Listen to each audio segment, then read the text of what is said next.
Join the winner. Well, listen, we have our guest on now. I'm anticipating quite a few people to join in for all the feedback I've got. I may take a little bit of time, Kenny, to introduce people so you get to know them. There are people on. It's the first time for Hal, Gino, and I see a Finn Hockey 1. I wonder if you would introduce yourself, please. Your sound, I think, is off.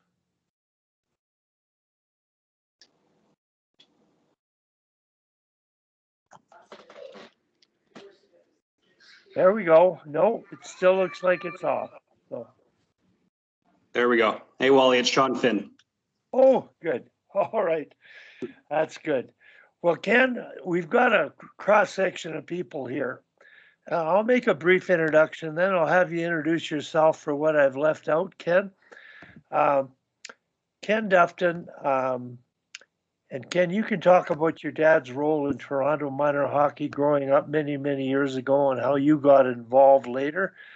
But Ken and I met working in women's hockey, and I was coaching one of the coaches with the national team and became the manager of player development and head scout of the program.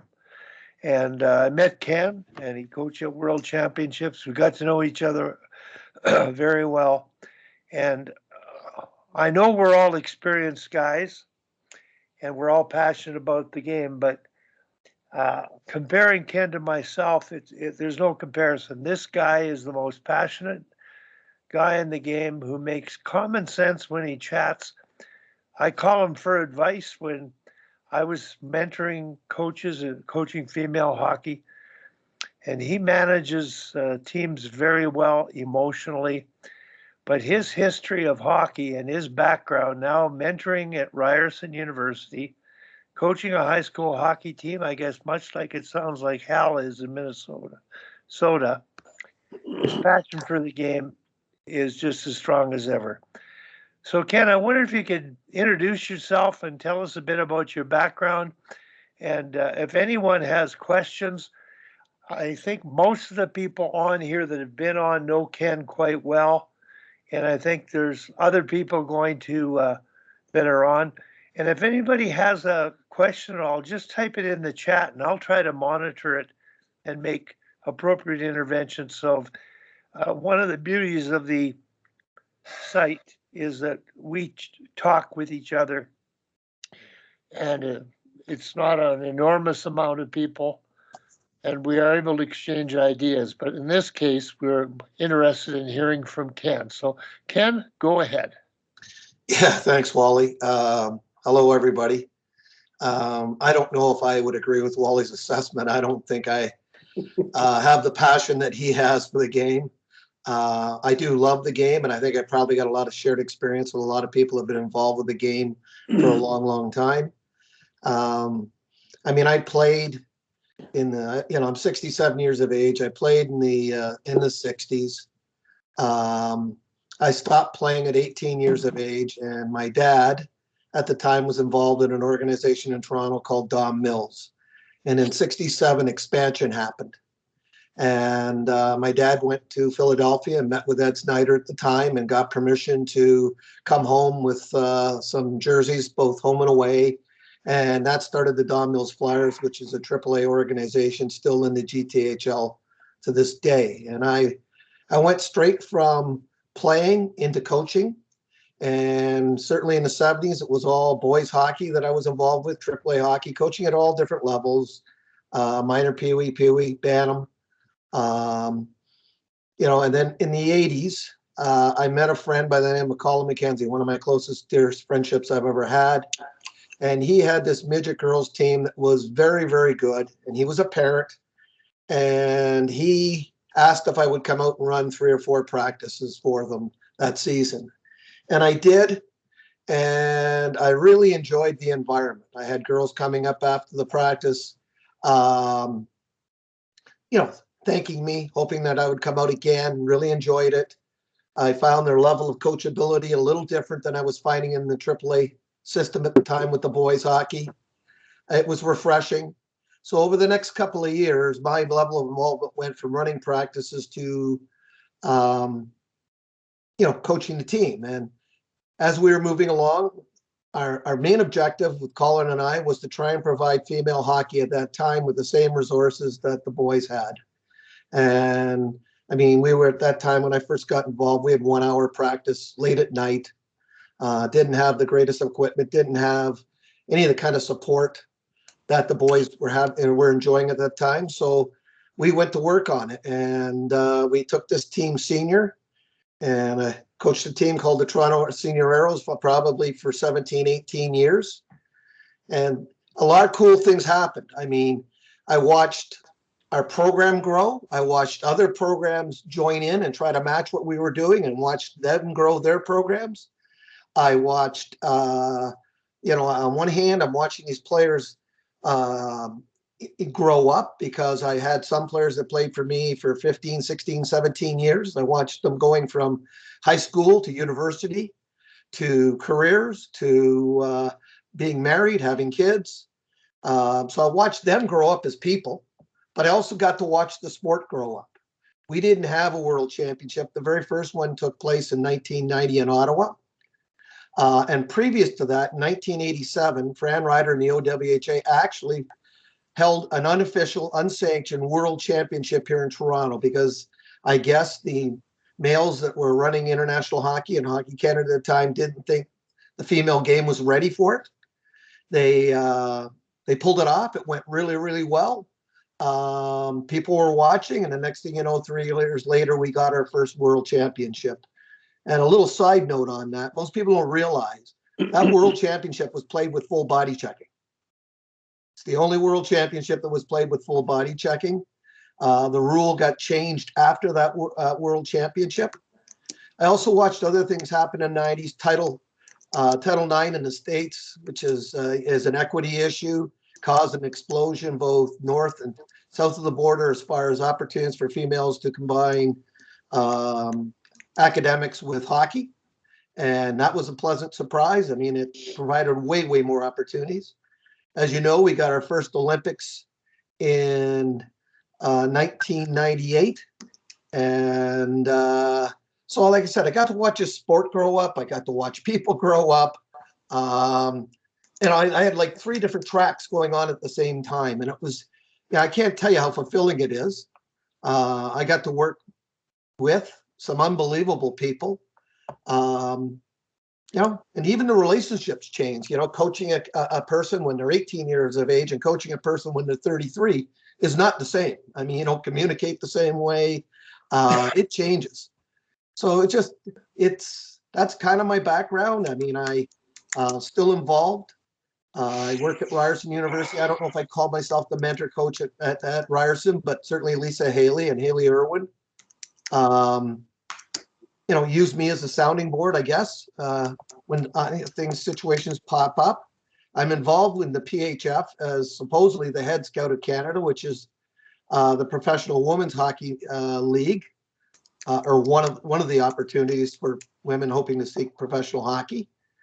That got some interesting news this week. It'll be interesting to see what happens. I think we're right on the doorstep of having a professional league here, where you have both the money and support you require, but also we'll have the best athletes. And in case you don't know, that announcement was that they've committed $25 million over the next 3 years. They took their salary cap up from $300,000 to $750,000. They have included health benefits. I don't know what that means, but they've included health benefits. They've included a 10% equity in the teams. Not quite sure also what that means. They've included players will retain their likeness, which I understand is a pretty important issue to the female players. So I'm hoping the 2 groups will come together, and very shortly, maybe hopefully as soon as next year, we'll see a well-run, well-funded professional hockey league.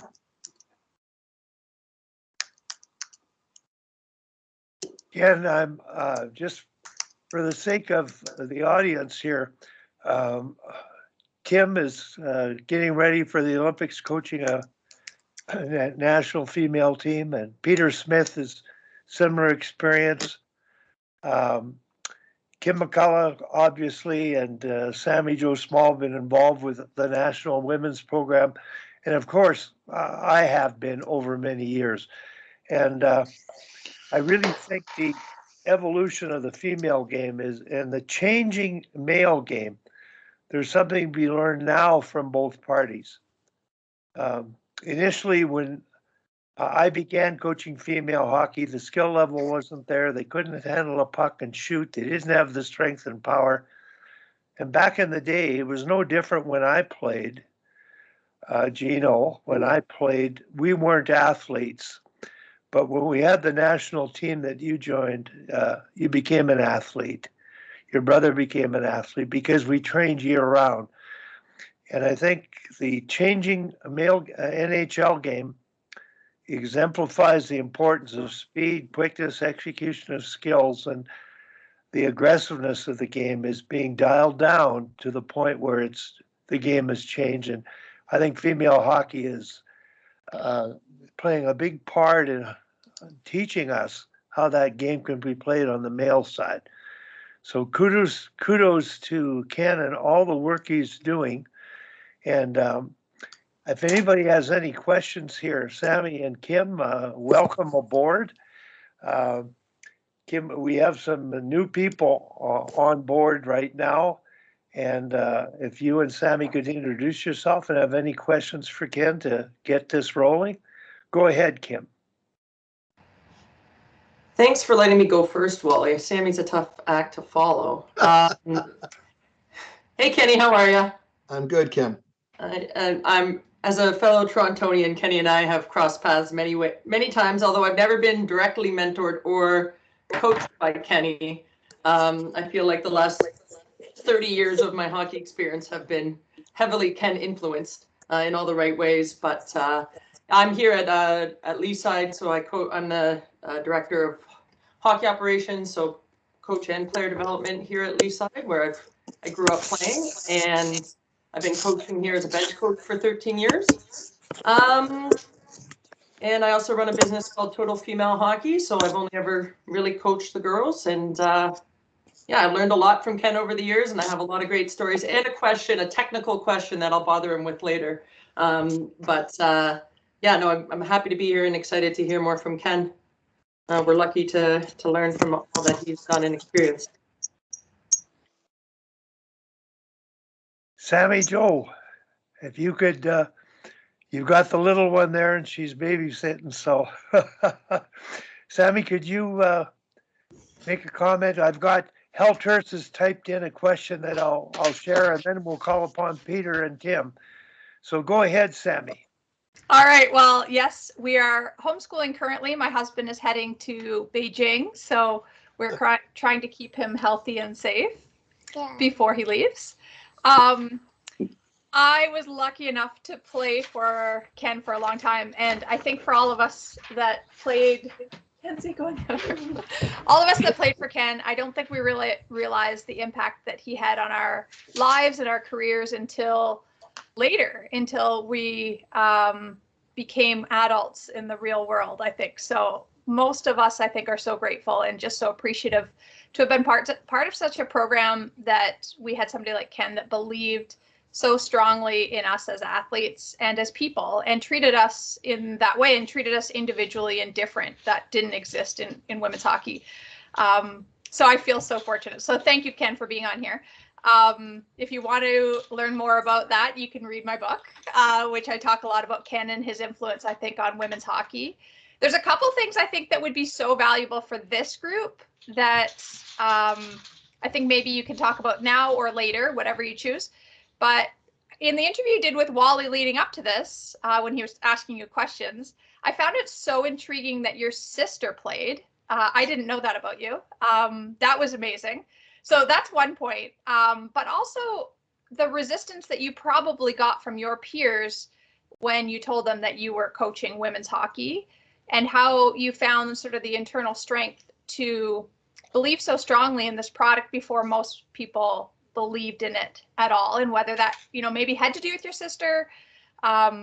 I'm not sure, but that influence. And I'm always so curious when men get into hockey, what their reasoning or rationale for getting into women's hockey is. And I don't question that anymore, but back in the day, there wasn't many of you guys that believed that way. So that's one. And then I think Ken has documented every single drill and practice that we've ever done. I mean, it is amazing how he has this recollection. He can remember if you didn't try your best in a practice in 1985, he'll tell you, and he knows that. So, and it's probably documented. But I would love to know sort of your coaching style and how you came about that and the seriousness that you brought to women's hockey. I think would be so valuable to this group. Go ahead, Kenny. Are you still? That's a lot of stuff. You know, yeah. Like Kim said, I talked way too much. I'm sorry. No, well, no, you don't, Sammy. First off, you touched on my sister. My sister was adopted. Her parents were killed in a car accident. Her brother, actually, natural brother, was Irv Spencer, who played in the NHL for a while. And there was like, I think 5, 6 kids. I'm going by memory. But anyways, my parents adopted Carol when she was about 15, 16 years of age. And she played, you want to go back to women's hockey, in the way predecessor in the 60s, out of old Don Mills Arena. There was a 5 or 6 team league that took place. Half of them were still wearing figure skates, half were wearing hockey skates. And my dad would drag me out to watch Carol play. And I'm pretty sure Fran Ryder, as a youngster, played in that league. So that was kind of the predecessor. That was my first exposure to anything of women's hockey. You know, it was interesting. When I got involved in women's hockey, you're right. My friends question, why am I doing what I'm doing? I mean, I left, last team I had was a Bantam AAA team, a pretty decent team in the city of Toronto. I did work a little bit with some players that ended up in the NHL. But I just found it so interesting and I was intrigued. And like I said, the coachability, the level of appreciation, the lack of I hope this comes across the way. I actually thought a lot of this stuff early on was an easy fix. Colin would go out and be committed to just getting more funds, which led to more ice time, which led to better equipment, to better ice times. Not at 11 o'clock at night. Now we're going at 8 o'clock at night. And Colin was really committed to providing those resources. And Sammy, you know him, and Kim, you knew him a little bit. He was very unique in he was very creative when it came to raising money. And so he kept providing the resources. So it was an easy fix for a while to put more things in place, to find some assistant coaches that were willing to help and willing to get involved. And other support, eventually we're able to add equipment manager, able to add a therapist. So some of it I thought was actually pretty easy fix. And it was interesting because there was a transition for the women too, because, be careful for what you ask for. So they wanted all this, but then along with it, you're educating them. There's going to come a higher level of commitment. Like, you want this, you have to understand what comes with this. And so there was a process that went through, and while he's bang on about the development of the game, I mean, I think the biggest change, from 90 to 2000 and whatever, was fitness. I mean, we had a lot of very skilled players that played, but I don't know that you would call them real athletes. And they became real athletes throughout the 90s and into the early 2000s, and became, combining that really high level of hockey talent. So, yeah. And then I don't know how I dealt with my friends, but I just remember that the enjoyment part was so strong that some were very supportive, some came out and helped, and some didn't understand it at all. And maybe talk about your meticulous detail that you approach the game with, because I think that that's so fascinating. That didn't exist back in the day. And on top of that, too, you were really, really stringent about development and bringing in players and working with them. I don't have the level of education that most of you guys on this call do. All I knew was I had to work hard. And so, yes, I used to take a lot of notes, and, you know, my personality, it's changing a little bit, was very task orientated. And so, yeah, I've got, you know, I don't know how many containers full of practice plans that I wrote and everything else, but I took a lot of pride in my practices. I took a lot of pride in the planning. I mean, I never knew what a yearly plan was until I got introduced to it and start to put it into play. I didn't know what a goal setting process was until we put it into play. And so we started to add these elements. I love to learn, still do. That's why I find this group really unique. And, so I took a lot of pride in that. And I also was, hoping that other organizations would jump in and match it so the whole sport would grow. And it did happen. Some complained about what we were doing. Other ones, we grew great rivalries with people like, the Brampton Thunder and Calgary Oval Extreme and people like that. So, I'm a hard worker. I'm a plotter. I'm a planner, and I've always been that way. So and yet, it's funny. You say you think I'm detailed. When I got involved with the national team, I saw levels of detail I didn't even know exist. I mean, have you ever seen Danielle Savageau's notes on her background? I was like, wow, she took detail to a whole different level.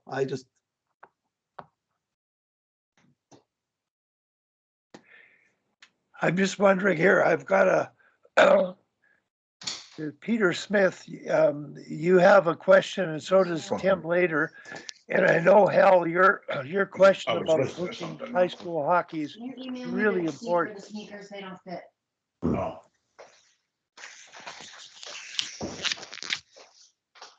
Wally, you want me to go ahead? Yeah, if you could, Peter. Yeah. Hi, Ken. Hi, Pete. Thanks for joining us. Lots of memories of the competing against the Toronto Arrows in the what was then the SO Cup back in the day. I remember losing 1-0 to you. I think it was in I can't remember where that was now. It was either in Summerside or maybe the year after. Anyway, you always had a really good organization. It was always really impressive. My question, Ken, though, I know that you're involved, now with the former NWHL or the PHF, the Federation as it's now called. I'd be interested to know your thoughts on kind of where that's going in terms of getting to one league, getting the PWHPA players, where they stand and where they're going to be going in this. I think a lot of us would like to see one professional league going on in North America. We're not there yet. What's it going to take to get there? Or do you feel that's the direction that we want to go? So I feel that we're getting close. I know that some of the people, I don't want to speak officially for the PHF because I can't. I'm just the head scout. I help them prepare for the draft that's coming up with college players in Canada and the United States that are going to be eligible. But the sense I get is that they really want to work with the players and they want to listen to players. I guess the difference, and Sammy and Kim would know because they talk to their fellow players they played with more often than I do. And Sammy was involved with the NWHL. It was one of my most fun years I had, to be honest with you, when she ran the Toronto Furies. But I don't know that the players, it's realistic. They want to go from zero to what their determination of a living wage is, say $75,000 and benefits and everything else all in one jump. I think if you want a sustainable league, you have to grow it. And these owners, from what I can get, they've been doing it. I mean, when Sammy was involved in the Furies, and I hope she doesn't get mad at me, her salary cap was $100,000, and that's only 4 or 5 years ago. This year it's $300,000. There are players in this league that are making somewhere between $25,000 and $30,000. It's not a living wage, but it's getting there. And now with this taking a salary cap to $750,000, I'm hoping it forces the two groups to come together, because now players because there's a lot of players that are supporting the national team players right now that will never be on national teams, and their careers is disappearing as we speak. you know, if you have an 8-team league, which I think that's what they're proposing, Montreal, another team in the States, along with this announcement, only Right. 30% of that league is going to be national team, 35% national team players. The other 65 are going to be college players that are really good players that want to keep playing the game they love so much. So I'm hoping the two sides can come together. I mean, it would be really neat under one umbrella. The players could phone the Players Association, and that would be their responsibility. And then these owners that have got the money and they bring their resources to, because 25 million is a pretty nice investment. It's never been done in women's hockey before, to my knowledge, for the next 3 years. You know, I hope, because the other thing is the players, and I'm sure they understand this, they have to help grow this. Right. They have to become a partner in this. They just can't say, I want. They've got to become a partner in this so it becomes sustainable. I mean, it's 750,000. If you have 14 home games, because they're talking about a 28 game schedule, you're talking about, if you had $20 a ticket, so you'd need 3,000 people a game just to cover the salary cap, not to cover. These teams travel well. They fly everywhere, Pete. They're well taken care of. You know, the other parts of the other expenses are probably somewhere in the neighborhood of $1.5 million. So I'm even impressed that people want to be involved at this level, knowing that there's probably no return coming for years and years and years. It's a lot of money. Yeah. No, I think those are really good observations, and particularly about the, you know, the players have to continue or even step up in terms of the ownership of the development of the professional game. You know, it's good to say that, you know, exactly what you said, that they, you know, we want, but it's got to be a growth pattern in terms of getting to where they want the game, definitely. So I couldn't agree with you more. Thanks, Ken. Appreciate it. Tim Bothwell.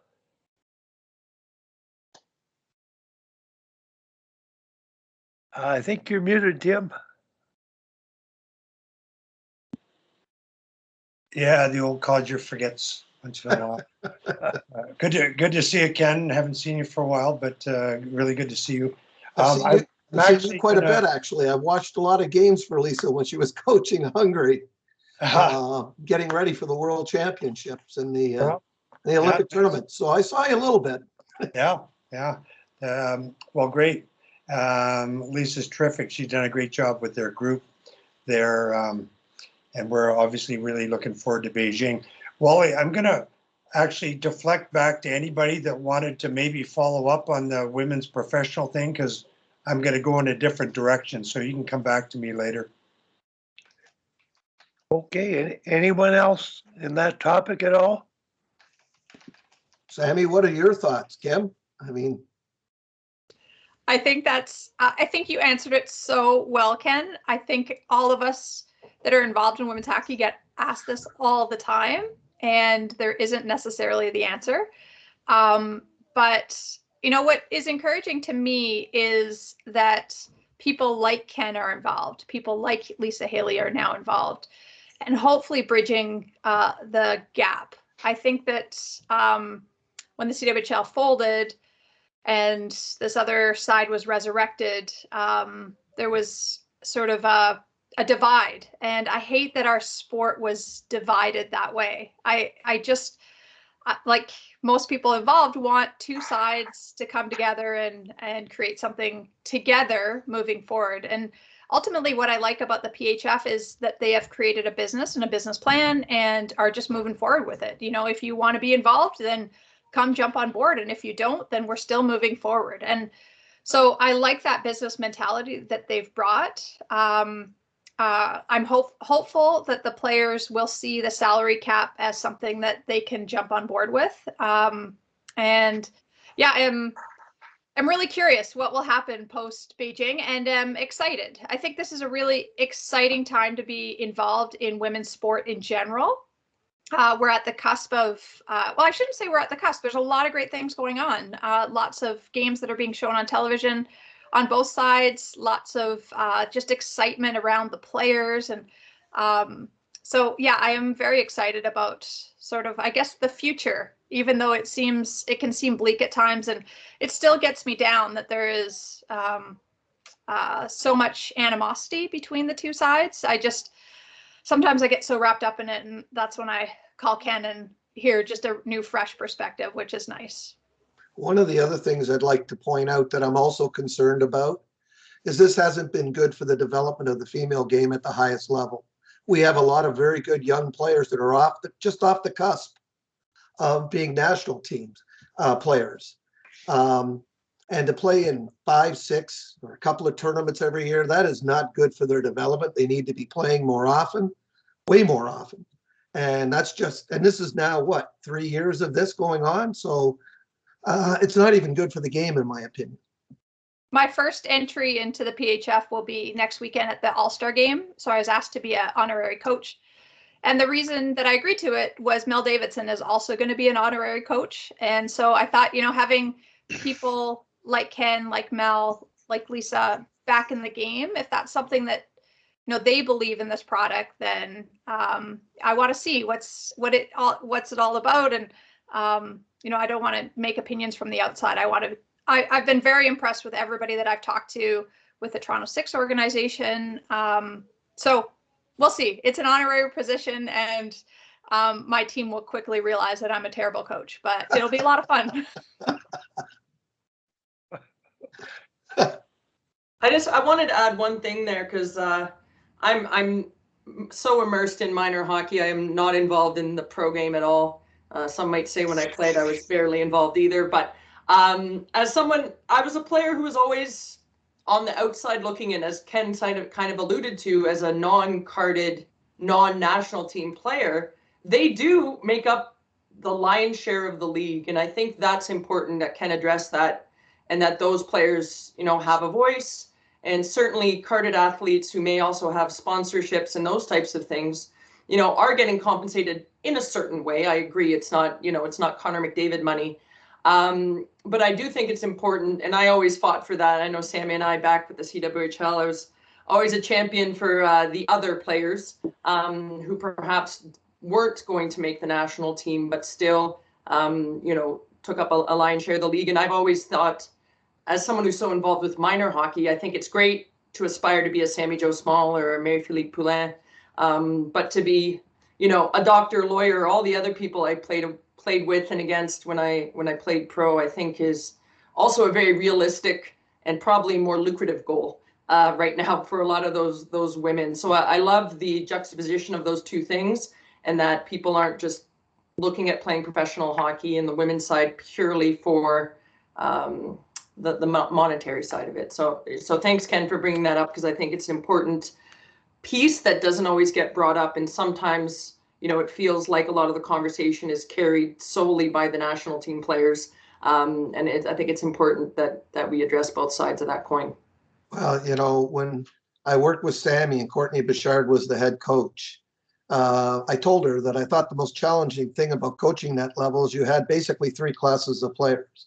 We had the Renata Fass and the Spooners and the Nurse and the team. And then we had other ones that were close, the Brittany Howards, other ones were close. And then a third of the team, were very good players, just wanted to play, but they had to get up and go to work the next day because they had a real job.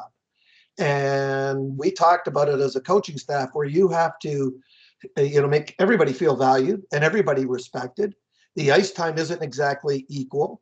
And I used to say to Courtney, it's easy to walk in a rink and ask Spoon, how's it going, Spoon? Well, it's going great. She's got her sponsorship. She's got, she's getting what she deserves. I got no problems with that. But then you got another player that's only getting 11 minutes of ice time. You got to show that you care about them just as much as you do the other. And that applies in minor hockey. When I go to watch bench management in the city of Toronto at the AAA level, some of these people, I get the sense they only really care about the 8 or 9 players that are getting a ton of the ice time. And the other ones are almost treated like disposable players. Next year, I'll just find another 6 or 7 to come in and join the talented group. And I think that's a flaw, a huge flaw. Because Kim, even on a bigger scale, on the male side of the game, what percentage goes on to play pro hockey? I mean, it's so minuscule, it's not funny. We have to make sure that everybody enjoyed their experience while they were playing the game growing up, because it's a game to love. And the same thing in the female game. There's only 23 Olympic spots in Team Canada. For 99.7% of the people, the experience they had, what they learned as far as hockey goes, life, friendships, all those things. I mean, you know, it's a challenging goal, but when I have 17, 18 players, I want to try and make sure that all 17, 18 feel like they were treated properly and got, you know, not, I don't know, equal attention is the right word, but I just wanted, I learned this as I was coaching over the years that, you know, making people feel good about being involved in something, their enjoyment level goes up. So, anyways, that's just my thoughts on that. And so I think it applies all the way down to the levels that you're working at, Kim. I mean, I see some coaches that are younger ages are rolling their lines, and you know, I see other coaches that even at young age, I went and watched the Bantam team out in Waterloo, and I went out and they had like 8 power plays, and the same 5 kids started every power play at a Bantam AA level. I'm like, are you kidding me? So Ken, I might jump in here now. Like, this is unrelated to my other question, and I'll throw this back to you because you're so well connected in the GTA there, and to Sammy and Kim, and actually to Gino, because if some of you don't know, Gino has some big skin in the female game. Not only the Chicago organization has some female teams, but one of his sons is married to Alex, hence the Cavallini on the U.S. national team. So Gino has some skin in the game and might have some information. My wondering, or my question is sort of two-pronged. Does anybody have a sense of where the NHL is at right now? Because my sense from before was they're waiting for the situation to develop where there's one league, one organization, that's it. And the bigger part, perhaps, of that question, and again, Ken, Kim, Sammy, because you know Jana so well and have ear to the ground, where is the Canadian group at? What are they waiting for?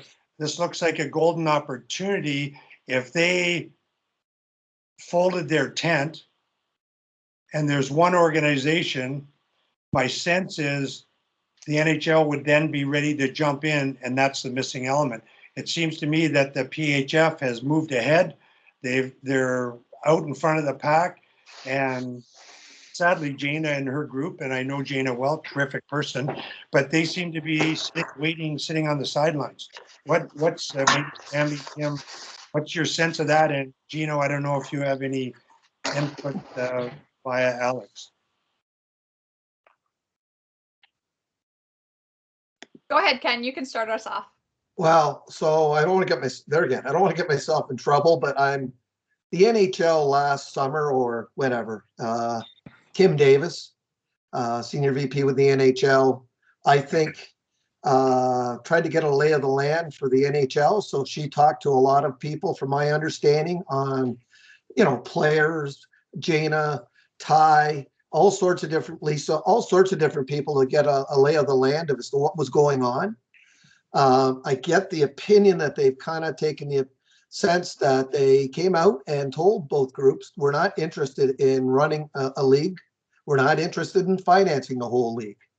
I think you hit it right, Tim. I think they're looking for the players and the people involved to figure this out. And then I think they'll come in and I don't think they'll come in on a white horse with all sorts of money. I think they'll look at shared marketing ideas, possibly some use of facilities.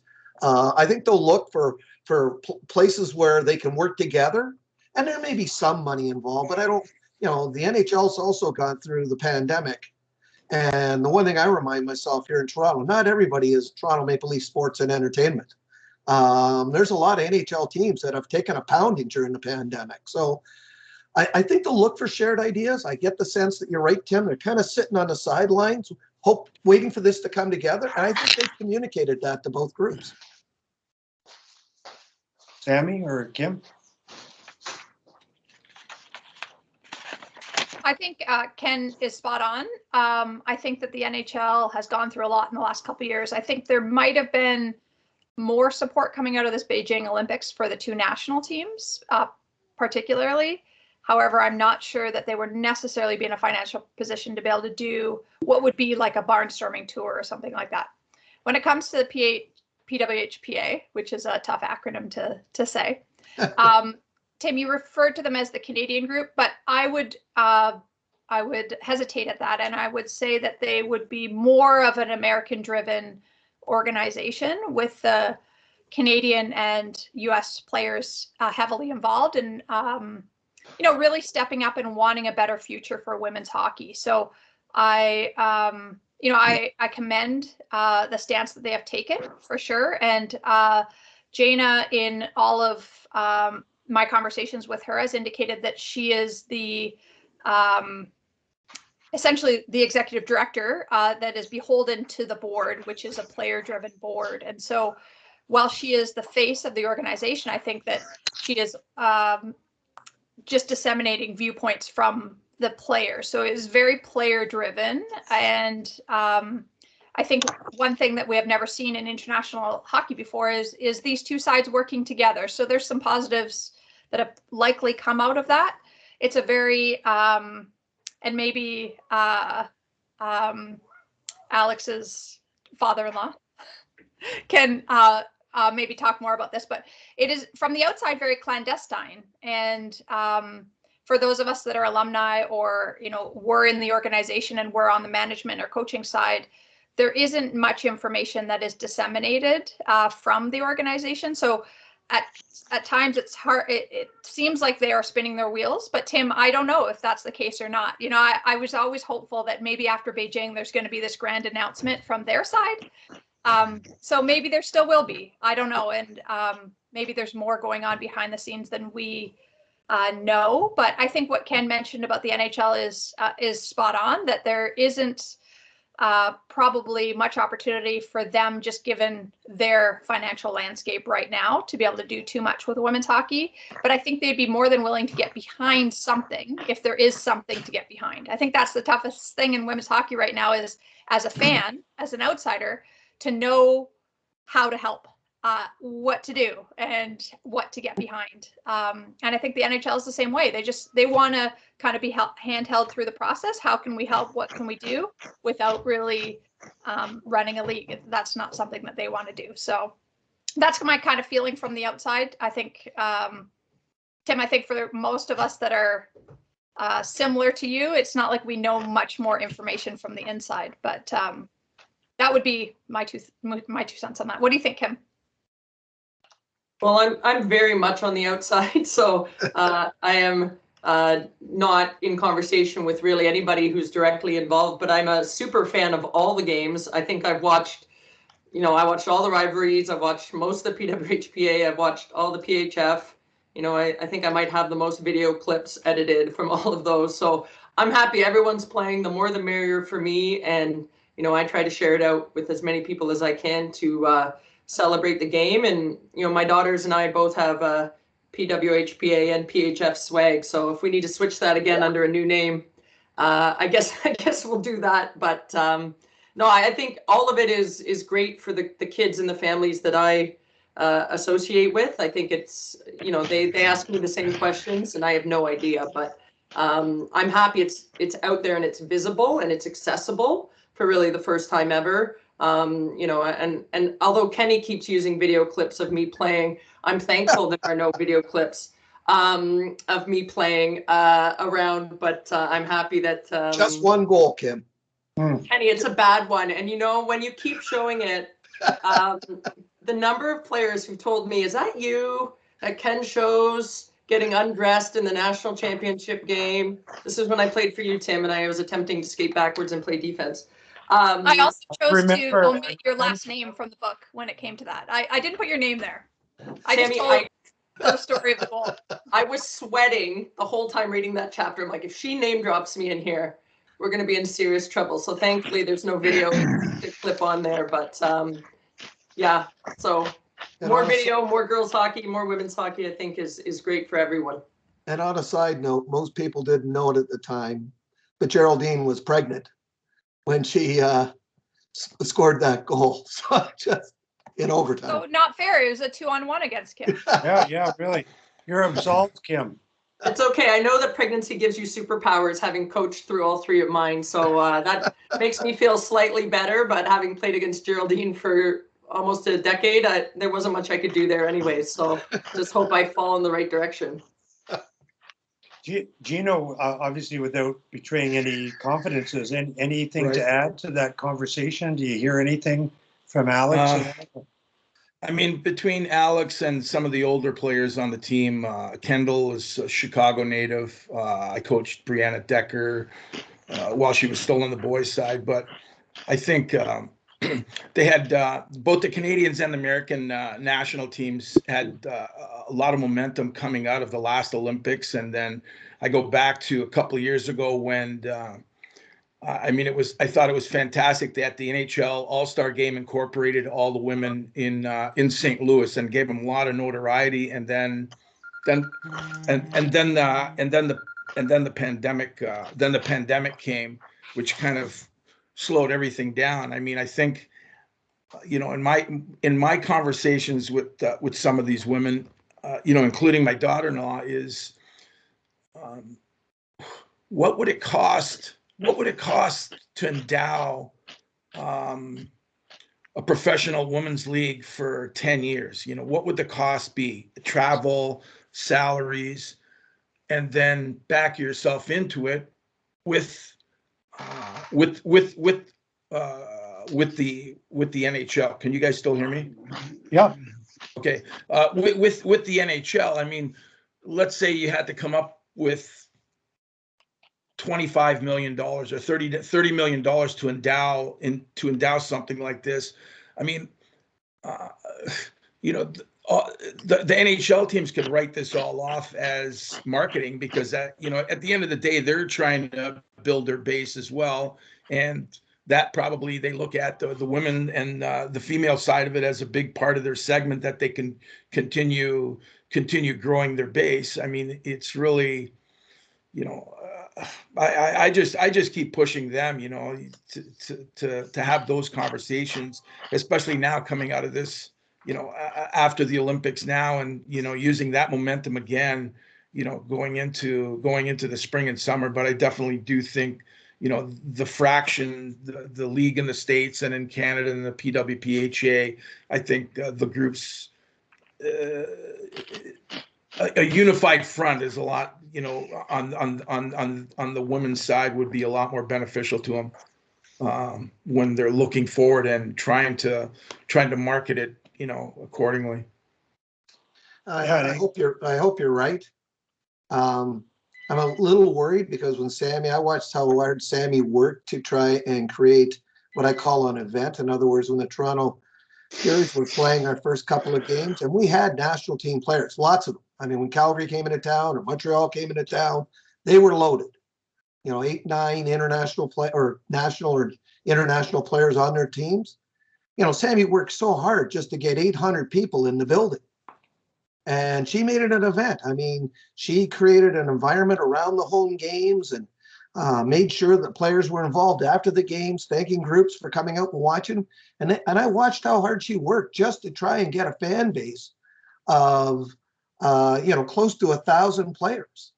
And so, I mean, to your point, the league couldn't be gate driven, because you just, at least I hope I'm wrong. I'm hope that they come back, they form it, and the next thing you know, we're in buildings and we got 4,000 or 5,000 people coming out to watch them play every single game. I hope so. But my concern is they got to find a way to finance this thing, and maybe it's the NHL, because I think we're years away from it being what I would call gate driven. And I could maybe interject at this point. I think that's a good point, Ken. And I think eventually the product is for sure good enough to be at least largely gate driven when it gets off the ground.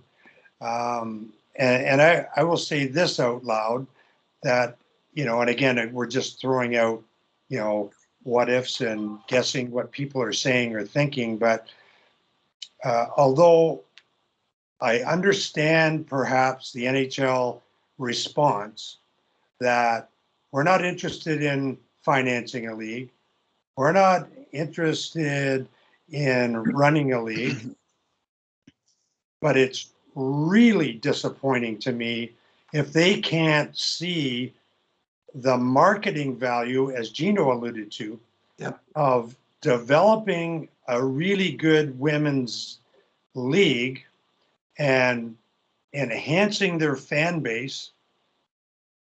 And to that end, yeah, put some money in it. You don't have to own the league, run the league, and you don't have to totally finance the league. But hey, get off your butt and help the women's game grow.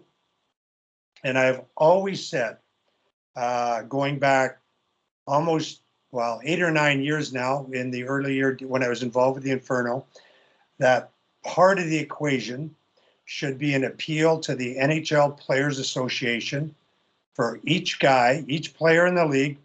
If they all donated $1,000 a year, they can take that out of their beer money for the week. Or maybe better, $5,000 a year to female hockey to support the game. And if you're a Russian player, that $5,000 goes to the Russian Federation. If you're a Swedish player, your money goes to the Swedish Federation, because those federations need a lot of help to help drive this forward. The game is growing leaps and bounds. The female game below Canada and the US is now 10 or 12 deep, where on a given day, a team could beat a team. And it's very encouraging, but it's very disappointing for me, although not surprising, quite frankly, that the NHL just doesn't seize that marketing opportunity. Anyway, enough said. Like, I just think they have to be part of the equation. There has to be a financial piece to it. They don't have to drive the bus, but it would be great to see them embrace hockey, not their own self-interest in their own little clubs. Just embrace the game, love the game, give back to the game, instead of just looking out for their own little self-interest. There's my soapbox for the day. Michael Benelli, you had your hand up. Yeah, and Ken, thanks for the all the information and the insight to the women's game. I think it's great, and I think it's down here where I am, when I coached with the Whale, and one of the things we tried to do with that group of women was to, I think that there's so many different aspects of how we could grow the game, with notwithstanding the NHL and the money. It's just the ability. Like one of the things I found was, the hardest part was that gate, right? That all the parents that wanted to go to games, I would get phone calls and emails all the time. Oh, can you get me tickets to the game? I go, well, if you have a young daughter, you should be buying tickets to the game. Like, this is something you need to support in order for it to grow. And I think, I don't know, and maybe Sammy, you would know better, and Ken probably in this point too, is anybody looking at what the WNBA is doing, and what, because they're not driven by gate receipts. They can't. I've been to a number of WNBA games, and they can't get 2,000 people into an arena in a championship game. So I'm just wondering what if they're looking closely at that model to say, and basketball is much bigger, right? I mean, just wondering what that model is and what the flaws of that model are, and can it only be sustained through the NHL providing money? But at the same time, like, I work with the guy, Blake Bolden for Barrow,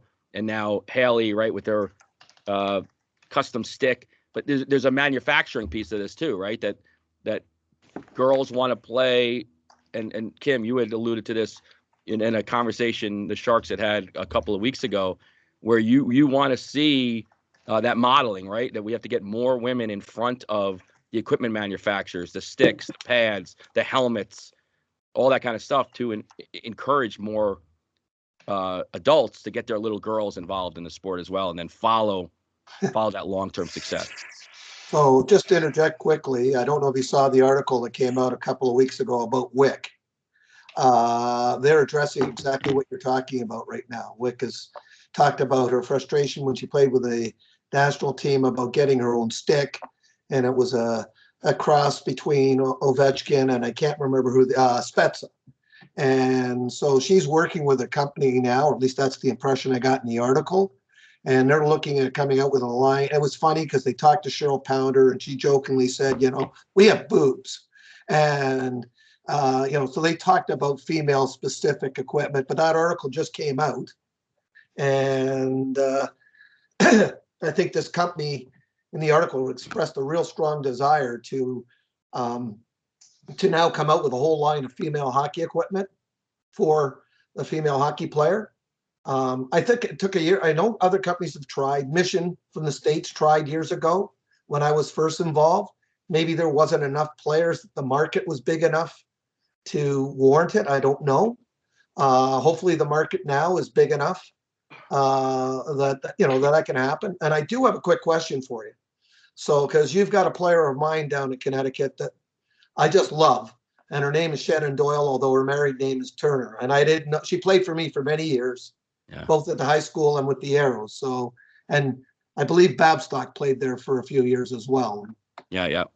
So, yeah, she's one of the hockey directors down here. And I think, and you know, with Shannon, I mean, there's a perfect example of somebody, I mean, it's amazing how selfless she is of going out and doing, like, she coaches at Greenwich, like one of the prep schools down here. And, you know, she does, it's amazing what she can actually do based off of the time that she has. I mean, between coaching, playing, going to these all-star games, you know, really being the face of the Whale in our area. But what she does, I mean, there's countless clinics, and you know, one of the frustrations I had, more of my marketing and hockey director side, was, you know, the lack of the women on the team saying, hey, listen, you got to get to that youth hockey organization. You got to get in front of all those girls, and you have to be on the ice. You can't just expect people to come to games when they don't know you. They don't appreciate your skill level. They don't appreciate your passion for the game. You know, unfortunately, somebody has to be the person that lays that out. It's just like any diversity initiative, right? We have to find ways to put athletes in places where they inspire new athletes. And that's, you know, it's not easy, because to your point, Ken, like, I remember we'd have practices on Thursday nights, and, you know, we'd have 6 women carpooling down from Boston for an hour and a half practice, and then getting in their car and going back home because they had to teach the next day or work the next day. So it's a long way to go, but I also think it's if you could localize the teams and get, like, to me, if I'm a program director, and I can say, listen, on Saturday, November 15th, there are no youth hockey girls games in Connecticut. They're all at the Harbor Center watching a game, and we're going to have an event around that. That's much better marketing money spent, to me, is that, you've got to find ways to bring all those girls together so that they can support the sport.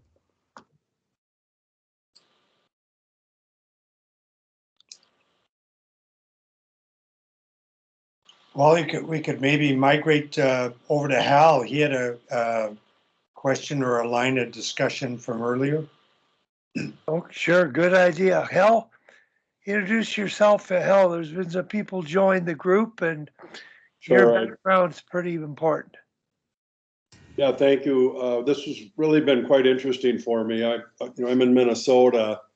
I saw an NCAA research report last week that says 1 out of 4 high school girl hockey players will play college hockey in the United States. So I think it's, compared to boys, it's 1 out of 100 or something like that. So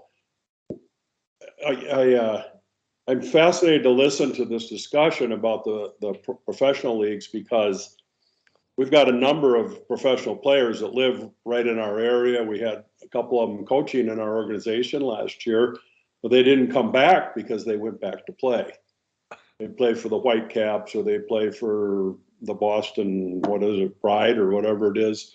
Gigi Marvin who's great Olympic player, is now broadcasting for the Wild. So it's hard for us to get these great female players back on the ice around the kids. But my thought process is, and I understand, was it Ken, I think, referencing this, but in our program, our head coach has got 8th graders on his varsity.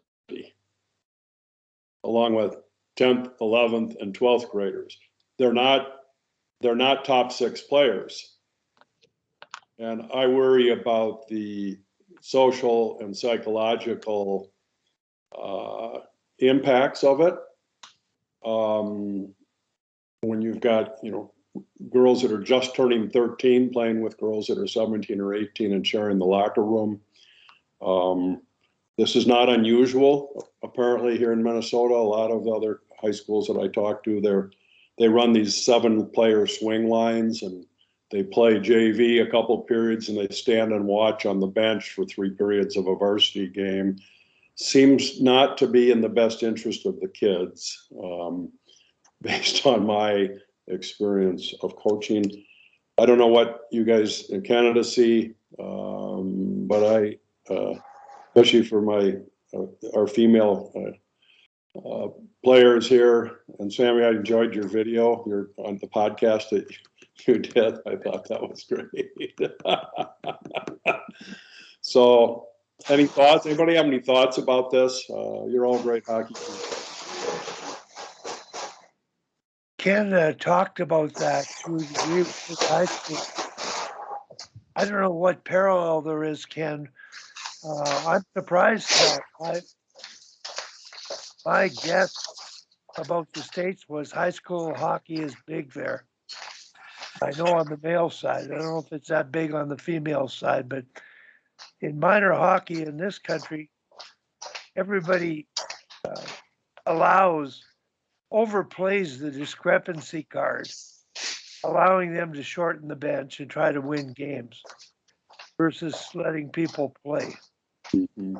And if everybody has that coaching philosophy of trying to win games and achieve outcomes, and thinking shortening the bench is going to help a long-term program and do kids any good, they're going to be sadly mistaken.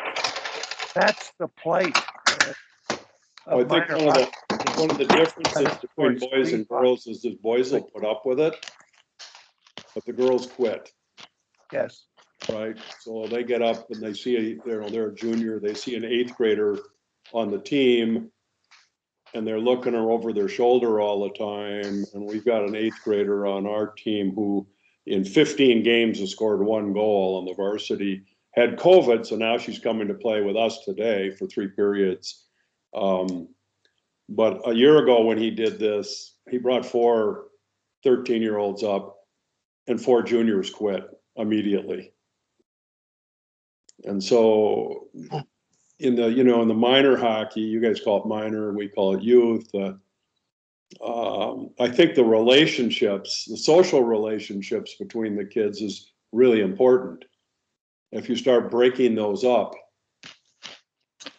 I think that creates a lot of problems. I've been a huge advocate of, never shorting your bench, never with an asterisk, but especially in youth hockey, I've written some articles that have gone all over the world on this, because all you do is, you're either playing to win exclusively, or you're playing to develop kids and have a quality experience. And I really think that Ken should answer this, because while we don't do it much anymore in Canada, I think there's just more girls that play.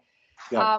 He went through this a lot in our organization with the Arrows, and had younger players, sometimes 15, 14, playing with adults because they were that good. And how did you, Ken, manage the situation in the dressing room? I mean, you often had wide discrepancies of age groups together. Yeah, I mean, so a couple of things. High school hockey here in Toronto is not the same as high school hockey in Minnesota. Club hockey is still the primary place where all the girls and boys are playing. There are high school hockey, but it kind of serves a different purpose. But to Sammy's point, yeah, I mean, at some point, it's interesting because on our senior team, we would have kids that were in high school. We'd have people who were in university. We'd have people that were now in careers. We had people that were in their 30s. We had people that were 15, when Powder was 15, 16 when she joined us. We had people that had kids, and after the game, they'd all go their different directions. because they didn't have a lot, to your point, they didn't have a lot of shared things outside of playing the game and trying to become the best team. I'd like to think that we did a really good job with our leadership group and talking to them on a regular basis. I mean, we were very careful in our dressing room where we sat, who we sat. We certainly really kept a close eye on the young ones. And I think the older players were very respectful of I don't know what they exposed the younger ones to.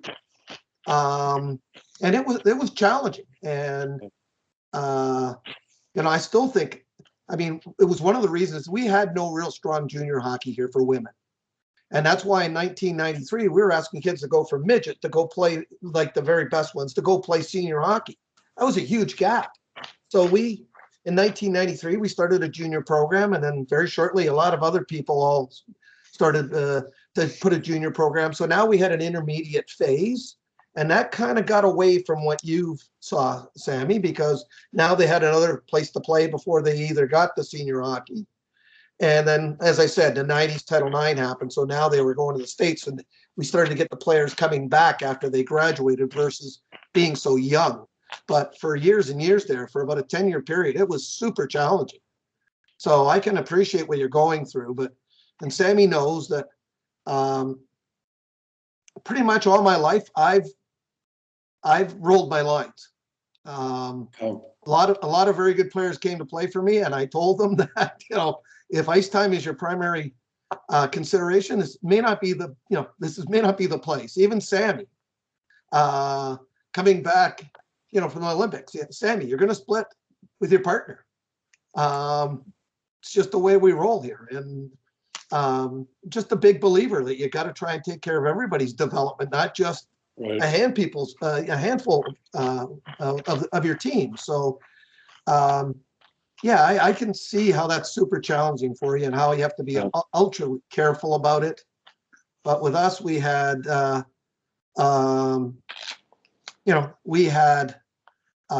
great leadership. I mean, when I look at who I was fortunate enough to have in the room at the same time, Angela James and Cassie Campbell and Geraldine Haney and Becky Keller and Cheryl Pounder and Sammy and people, like they're all in the room together. So we had really good leadership. Now, I think we've got on our varsity team, and we're one of the best teams in the state. We're single A, there's single A and double A, but we're routinely beating good double A teams too. But one of the things I've noticed, again, I've only been on the girls' side now for 2 seasons, but I'm also doing in the off seasons and the elite programs and all of the pay to play types of things that USA Hockey runs. But one of the things I've noticed is the I'm going to call it from the hash marks in, the game's a lot different. We get even some of our top end players, they almost quit and just shoot the puck at the goalie. And they have way better skills than that. It kind of drives me crazy. And so we're working hard. I'm working hard trying to teach kids, you get all the way down there. Let's do something fun with the puck. Don't just call it, shoot it in the middle of the goalie and everybody kicks the boards and says that's a pretty good deal. The object's put it in the net, not on the net. So that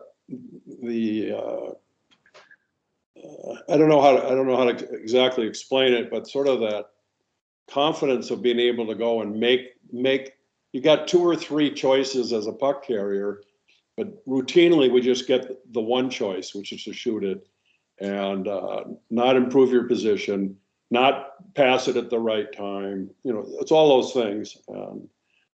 I know when you're dealing at the elite levels, it's not as much of a problem. And I also know that, organizations like USA Hockey aren't particularly keen on really educating a lot of coaches and players because of it's a numbers game and the cream will rise to the top and we'll just skim the cream off the top of the pond. But I know I'm just very passionate about trying to teach these kids some of the ways to be successful during the game. And the game, I don't want to call it hockey IQ, because I think that if you say they don't have it, it diminishes them as athletes. But it's game recognition, situation recognition, and then applying the tools that they already possess for successful outcomes. So those are the things I'm working on with our girls here. By the way, that when the U.S. national team or Olympic team and the Canadian team were supposed to play in December at the Xcel Energy Center, and they canceled the game because of COVID. But I think they'd sold over 8,000 tickets for that game. Wow. So, and it was they were going to play with the Wilds, building. So, this has been super fun for me. I'm glad to listen in on all your great hockey minds. Al, I just wanted to mention, I don't know if Darryl Belfry's still on, but when you got talking about hockey IQ and teaching hockey sense and making decisions, he's sort of the guru of the day, working with the Leafs. I see that it appears that his name is on. I don't know if he is or not. No, he's not on anymore, Wally. I'm on. Oh, you are on, Darryl. You're not listed. I won't Darryl, respond to can you interject a little bit on, and it's male hockey, female hockey, it's no different. You've got to apply your mind and make decisions in very short time and apply those skills that you've taken to another level. And literally, I think, are inventing. Would you mention something about that, please? I've been listening to the whole conversation, and I really appreciate Ken for being on here. I'm not sure how comfortable I am responding after calling me the guru of anything. To be honest with you, I'm not the guru of anything at all. But I am very curious. And I think, like, when we talk about decision making, one of the things that pops out for me as it relates to female game, and I've been involved with it from afar, just watching my own kid go through the entire process and listening to her talk about hockey. And in fairness, she has a little different life experience than perhaps most kids as it relates to her interaction with hockey or whatever. But I find that there's a conflict. And I'm hoping Ken and others who have way more experience with this than I do, maybe they've seen this as well. But one of the things that I think is a real issue is, for the longest time, we are teaching girls to play hockey in a dumbed down, like, and this is to say it in the worst possible way, to kind of spark response. So forgive me in advance. But I feel like we try to teach them to play the most dumbed down version of a boys' game as there is, and not really emphasize the actual assets that females have, that they could potentially be playing a completely, like, not completely different game, but we could utilize their assets more. And some of the things, the decision making that they make, are maybe on paradigms that don't fit them. So, for example, we're going to ask them to come in and generate scoring chances. As soon as you want to ask anyone, any female that's over, like, under, say, 13 or 14 years old, you want to ask them to generate a shot from anything more than 30 feet, you're barking up the wrong tree. Like, they're just not going to be able to generate. That's not where their strengths are. So we are asking them to generate, like, for example, like low to high and point shot for a female game. It seems ridiculous. It's hard enough to do that on the boys' side. And now you're asking a female to do it.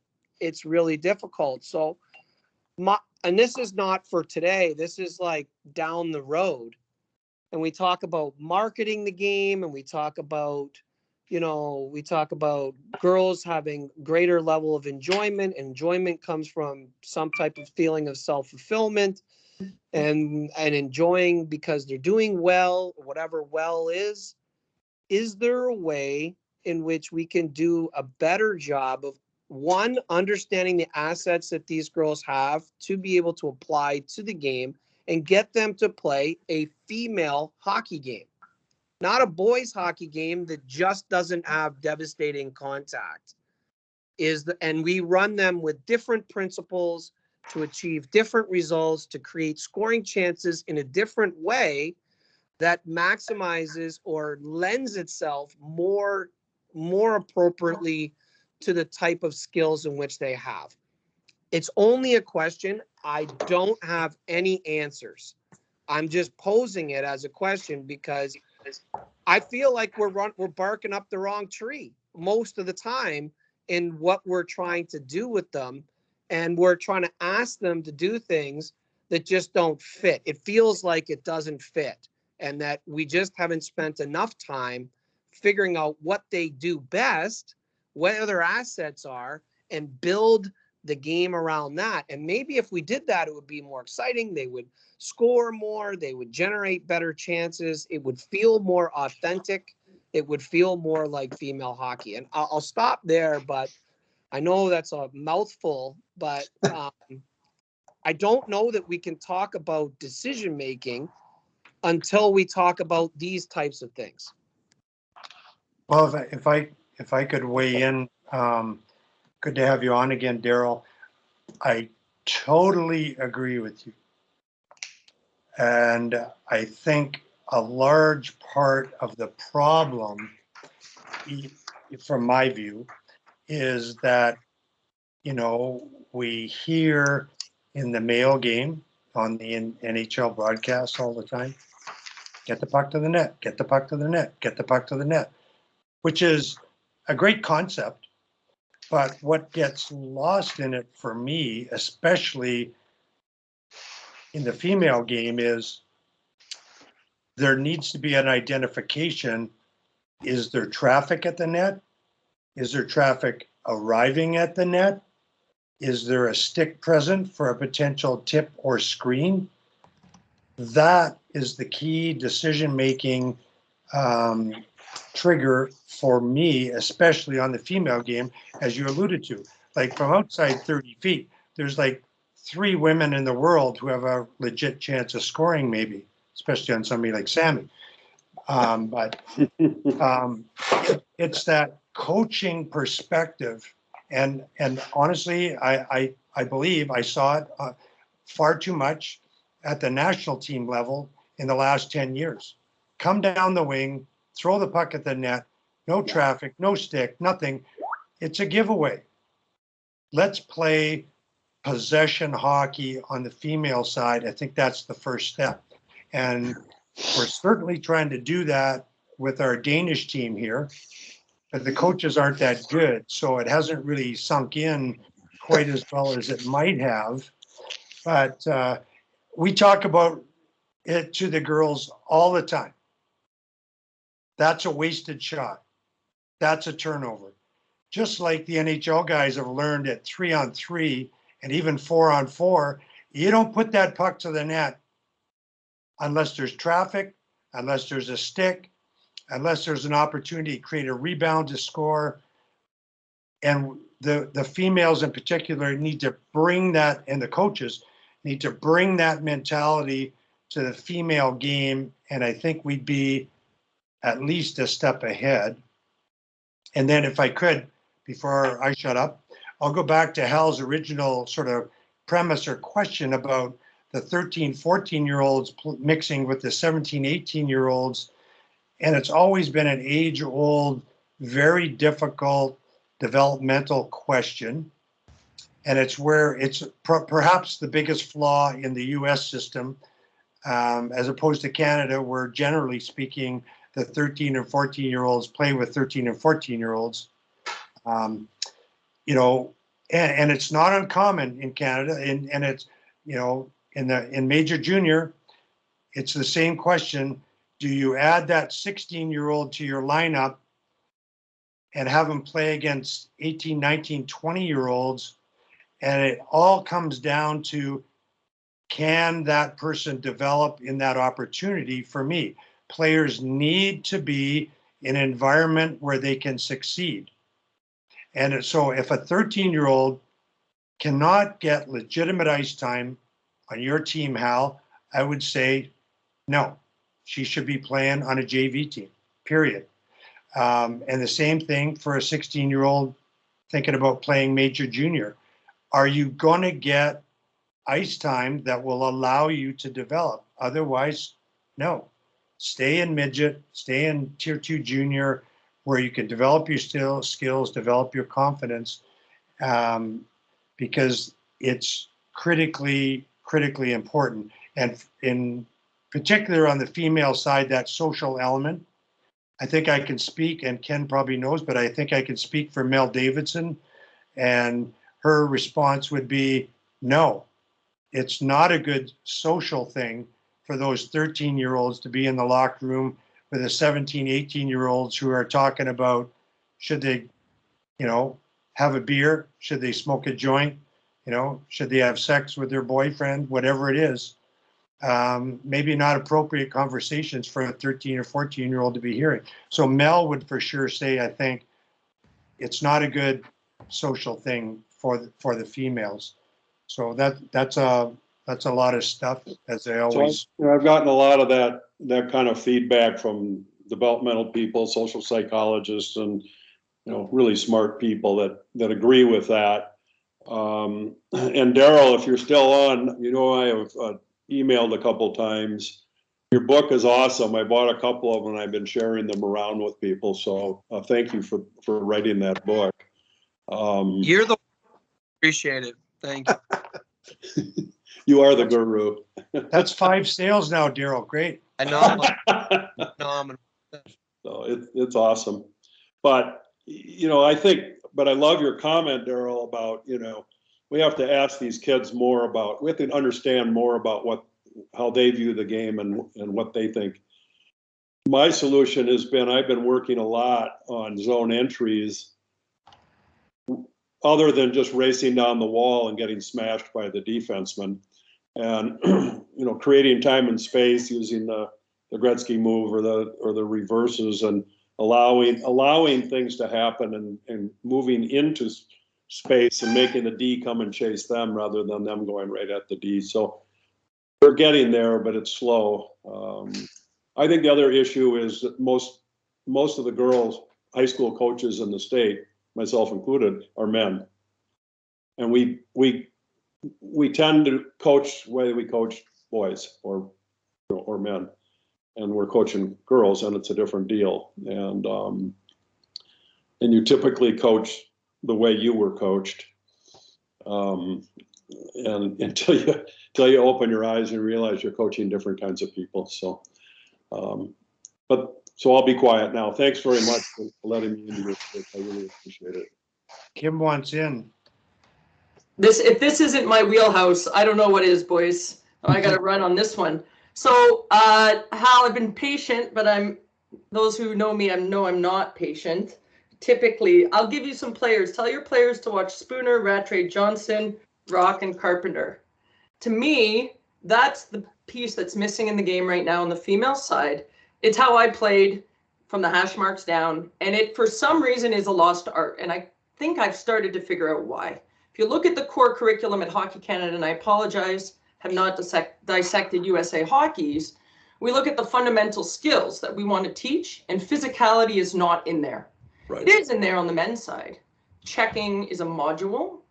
It perhaps isn't in there in the long-term athlete development plan. I'm doing my Hockey Canada skills certification right now. It's not in there. And physicality is one of the biggest things I teach the girls. Having confidence to safely initiate contact, but actually to use it as a weapon, like Spooner and Rock and Johnny and all them use. And I think it's a way to manipulate the game that is missing. Players are willing to accept the outside. They're not eager to drive to the inside, but we also haven't empowered them with that skill set, right? We talk about having a physical mentality. They don't have the skills to do it. They don't understand puck protection, building a wall, leaning in. You know, I would argue with you, Hal, if you've coached boys hockey, you've taught checking. You should be teaching that to the girls, not the full body checking piece of it, but all the pieces that you use against the wall to protect yourself, to move bodies in front of the net. You know, I've been coaching, 14 years here, and I've been mentoring coaches. Nobody teaches it in the female game. And the few that do are able to manipulate the game and dominate the game. And then all their opponents complain that the other team's so dirty. But they're not dirty. They're not dirty. They're just using it as an advantage. And I think it's a tremendous missed opportunity in the female game. That's something I'm trying to change with what I'm doing now. But it should be a core skill. When you have the puck and when you don't have the puck, how do you initiate contact? Not just, to prevent concussions and all those things, which is critically important. How do you do it to drive the offense? And once you start to teach the girls that, right, it's amazing how you illuminate them to the possibilities in the game. And I think, I reposted something Spooner said in a chat she was on about how she plays the game, with that physicality. And I think those are players that, if you've got girls who aren't maybe eager or willing to go into those areas, those are at least players they can look to in the female game and say, hey, that's a way to bring physicality in the game. But I think it has to be skill driven. It has to be taught. You have to be willing to dominate from the hash marks down, and the girls are not taught it. And I think if we'd like to, if we chart goals in minor hockey, and again, I haven't coached the pro level on the women, but in minor hockey, I would say, Kenny, you probably actually have the stats on this. I'd be shocked if 75% of the goals aren't scored somewhere around the top of the circles down. Inside the dots, maybe more, 85%. So if you're not willing to go in there with or without the puck, you're missing out on a huge opportunity. So I think women's hockey, everyone wants to play along the wall. Nobody wants to get touched. Everyone wants to make it look good. I think if we could infuse a little more old school bang and crash in the female game, I actually think you'd see a lot more goals scored. And that's the biggest piece that's missing. There's not a lot of 8-6 girls hockey games happening here in the GTA. So that's my soapbox moment. I know us Ivy Leaguers, Tim, we need one of those every day. But I think that's a huge missing piece. And again, if USA Hockey is addressing it in their curriculum, I think it's great, but it's not in the Hockey Canada curriculum yet. And I think it needs to be there from, U9 all the way up. And in every piece in between, it's just as important as the other core skills. I mean, I appreciate all of that, and I'd love to connect with you on it. I actually I've done all the videos for USA Hockey on body contact and how to teach it in youth hockey. And I also say in there, this is for girls too. You should teach it all the way up, even though they don't quote unquote have checking. But the boys checking is reduced a lot. But I'd love, if you and I could connect offline, I'd love to see some of the things you're doing and get some of that video. That'd be super cool. So. Okay. Somebody else to talk to. Hal, there's GU is asked to respond. Before he does, Kim, it was a part of Hockey Canada's work back in our era, free puck races, puck protection, progressions, and it's always been there, but it's sort of overlooked. I think more so. It's in there. It's in there. I've looked at it the last couple of weeks, but it's not, like I said, is it another module that is like passing? I believe it is. That's how I teach it. Is it, maybe skating usurps everything else? It's not out there. It's not out there. I agree with you, but it was. The knowledge is with this generation of people on this call, and we've been able to apply it. Now, I just saw GU had a question and wanted to chime in. Go ahead. That's Darryl, isn't it? Or it's Gino. Go ahead. Gino. No, it was me. So at our club, Chicago Mission, on the boys' side, we do exactly what we're doing. What we've been teaching on the girls' side is the angling part of it, because now at USA Hockey, you can't, the open ice hits, they're penalizing open ice hits if you're not trying to play the puck. So we've been teaching the girls, like the girls come to our club at U11, U12 is our first team. So we've got some really exceptional U10s and U11s on that team. But we'll teach them. I mean, you can call it what you want. We call it angling. It's not open ice hits, but there's contact made right away. And in fact, if you watch our girls U19 games, there's probably more contact than our midget boys games, except for the boys are trying to kill each other, at certain, when you play certain opponents and certain levels. On the girls' side, they're angling, they're making that body contact, and it's a great game. I mean, yeah, we don't focus on the body checking at all, especially at Bantam. It's kind of, we don't even talk about body checking because we don't want those first year bantams that haven't hit puberty yet, being distracted by all of a sudden, now there's checking when, there's always been body contact for these young boys to start with. And on the girls' side, it's, at those younger levels, if we play our girls U12 team against our boys U12 team, it's usually a pretty even game because the girls have adapted to that contact quicker than the boys have at those levels. If I could jump in here quickly, one of the things with contact, and anybody who's around, I would say midget, maybe bantam, midget, and the WHL, which is the last 3 levels that I've been following closely with Ella. At those levels, there is a absurd number of injuries that are occurring in female hockey.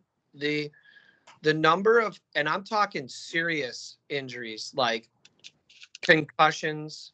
Kid goes for a concussion, is out for not long enough, comes back and concussed again. Kids with long-term injuries with shoulders. I don't know. It seems like way more than I would see on the boys' side. And I think it supports Kim's discussion about and her assertion that body contact is a skill. And it's not body contact. It's like puck separation is more like probably what you're talking about, and getting body position for such activities. And we're obviously not talking about predatory hits, and these contacts with these girls that are going out with injuries, serious injuries, are not predatory hits. These are not by and large like egregious hit from behinds or a predatory hit in the middle of the ice. It's not some scramble at the net and she takes a cross check in the throat that gives her whiplash. Like these are not plays like that. This is under the normal context of playing, where a girl, and I've seen it even at the PWHL with Ella, because Ella, I've taught Ella and the girls that have surrounded her throughout her life that the contact is a skill from the beginning, and she uses it in different ways, but is just more prepared, I think, to roll off of a check, to use contact before, to be the initiator when she has the puck. And these skills are not common at all. And the injury rate is, I think, it's at a level where if anybody was actually paying attention, they would want to take a long look at it, because I think it's way too high. And I think that our attitude towards it and the skills and maybe how we term it, it's not body contact. I don't know if it's puck separation, but the term needs to change. And the way in which we operate with it perhaps needs to be better, because at the end of the spectrum, bantam, AA, midget AA, and then ultimately in the PWHL, which, like I said, is the 3 levels that I'm most familiar with recently after watching Ella, I'm astounded by the number of injuries that are occurring in the normal context of hockey.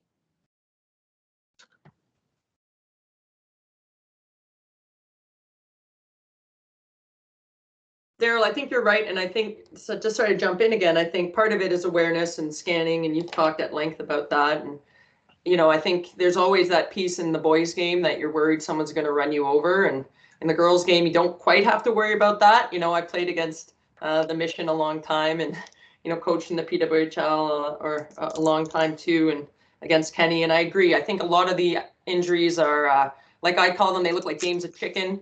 You know, two girls racing for a puck with their head down and not aware of their surroundings. And then all of a sudden they explode into each other. You know, there's not a lot of malicious intent, but there is a lot of accidental injuries or incidental injuries in terms of the way they play. But yeah, I think there's that safety, you know, basics of a pin. Like a lot of the girls we work with, and again, I'm working, you know, house league all the way up to AA.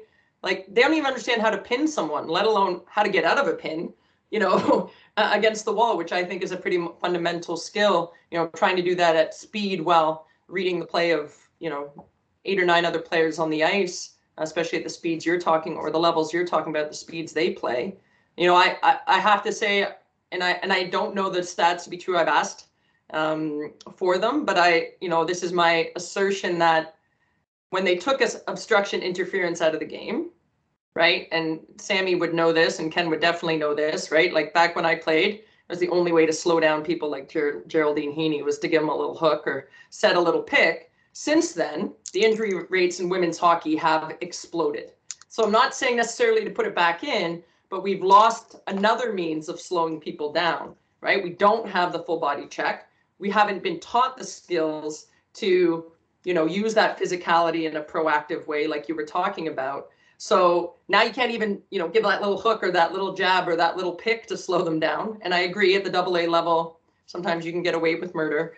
But even at the lower levels and the younger levels, the amount of car crash, you know, type of injuries that happen because of that lack of awareness it's really alarming. And I think, you know, that's we're doing a disservice to the girls in the game by not teaching them those core skills. And I can say with honesty, when you teach it to them, the amount of confidence it gives them is really, really huge. They love it. They love being able to push someone off the wall. They love being able to lean and get around them, right? You know, there's not a ton of players like that they can look up to necessarily, but when you look at, you know, how Spooner looks when she runs someone over and scores a goal, I think that's as good of a sales pitch as you can get for this style of game. So I hope it changes, and I hope those injury rates go down as a result. But I think it has to be infused at ages and levels far beyond, you know, Bantam AA and up, because by the time they get there, they're so big and they're moving so fast.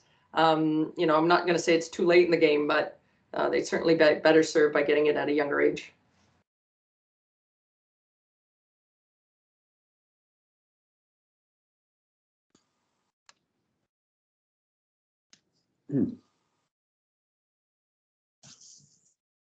Wally, you're on mute. Ken Dufton, can you give your response to what Kim said and the direction that we're going on that Darryl initiated from the historical perspective? Hal and I, we started to coach female hockey much later, and you were there at the beginning. So can you comment on what Kim said related to the female game from when you started to today?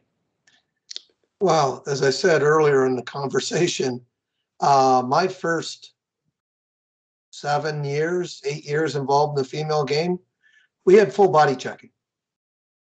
And that was a skill that we had to teach: how to take a hit, how to initiate a hit, the purpose behind it, all of that. And then obviously it changed.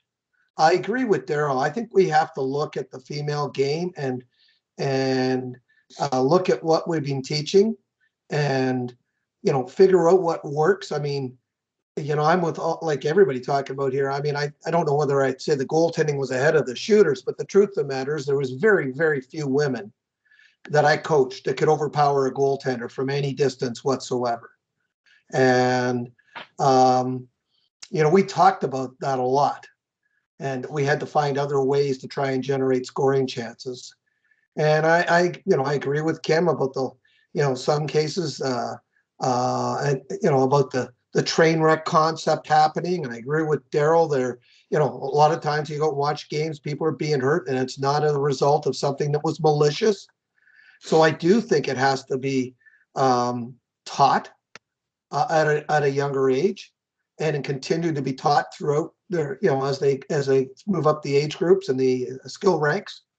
So I think there's lots of times that, when I watch coaches, in the female game down here, the ones that I get to watch their practices and that, it's to a great extent, it's very much a male dominated style of play they're trying to teach.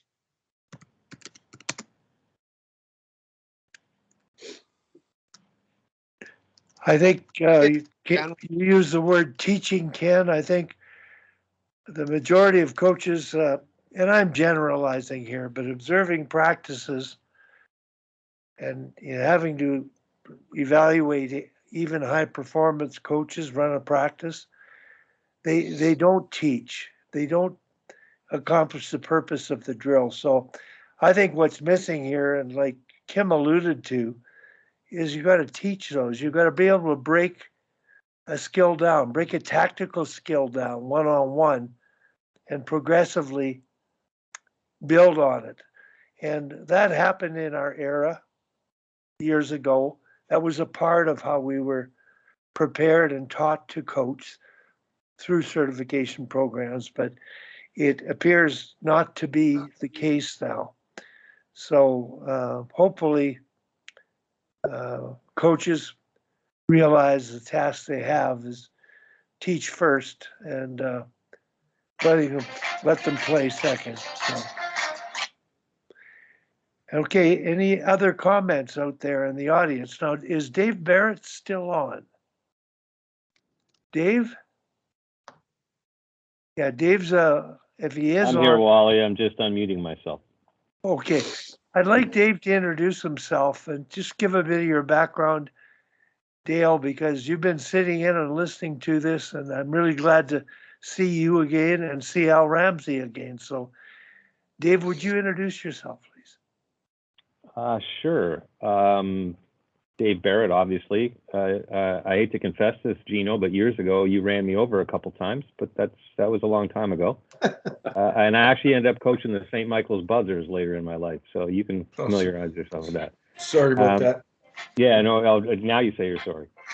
I'm sure you wouldn't have remembered. You ran over a lot of people back then. Yeah, I was a man-child.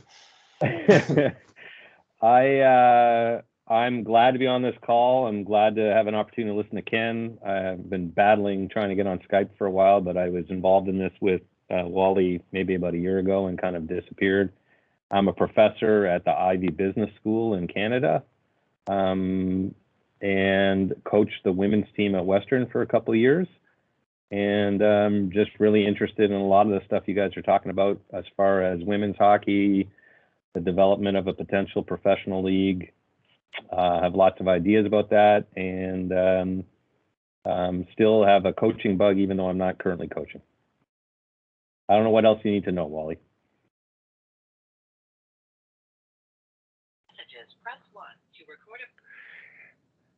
Well, Dave, I haven't shared your stuff on leadership and the importance of engaging athletes and participating, and I will pass it on after having this call, but I just wanted people to meet you. And Al Ramsey, can you introduce yourself, Al? Because it's been a little while and we've had a unique session with Ken Dufton on today. I'm really glad that we've been able to have that. So Al, Canadian living in the Boston area. Yeah, thanks, Wally. Yeah, it's been a little while since I've been able to get on. Work's getting in the way, So I get in on a little bit of the session there earlier. I had to drop for a call, but always great to get on.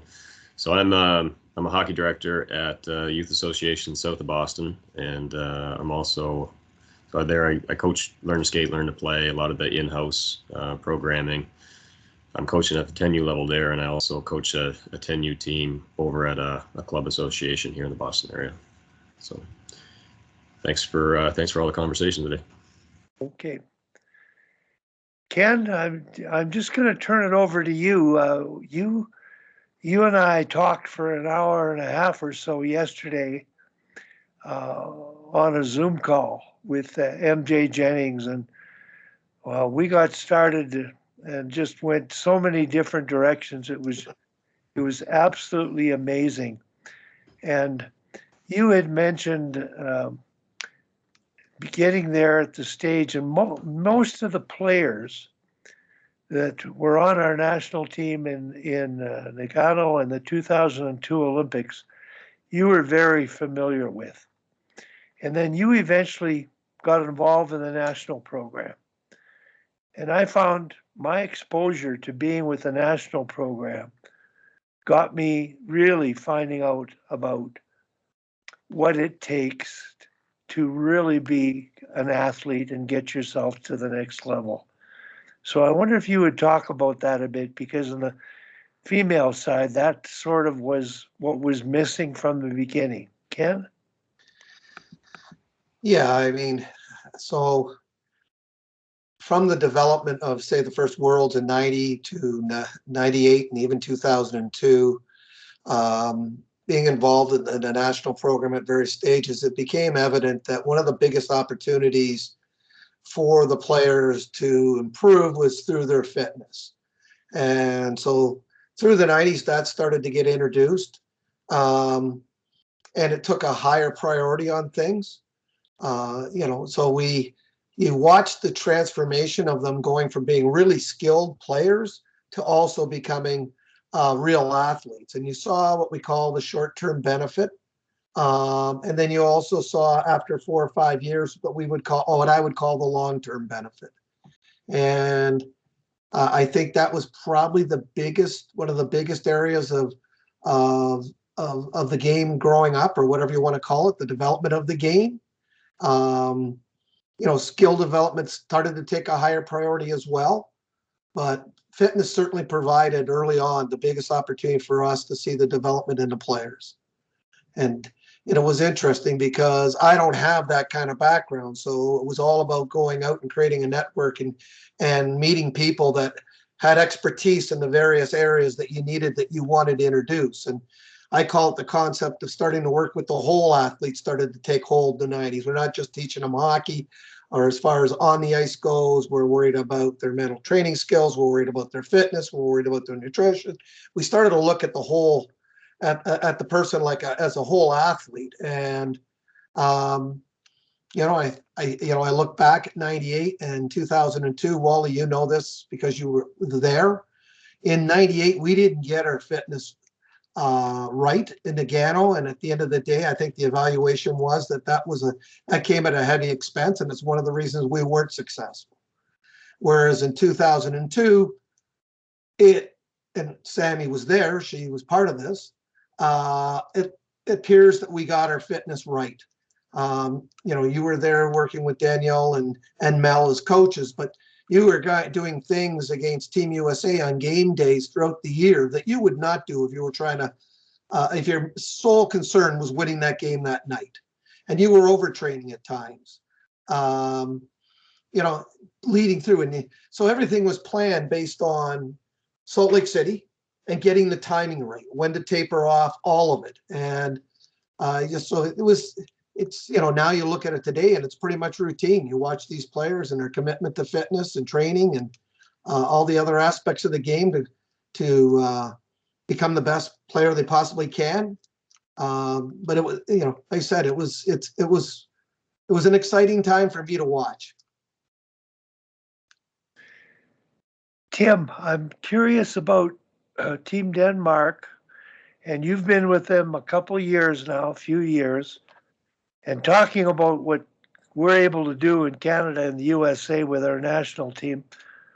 What are the challenges of trying to achieve sort of the results fitness-wise and mentally, the things that go into high-performance sport that we're able to invest in relative to your environment in Denmark?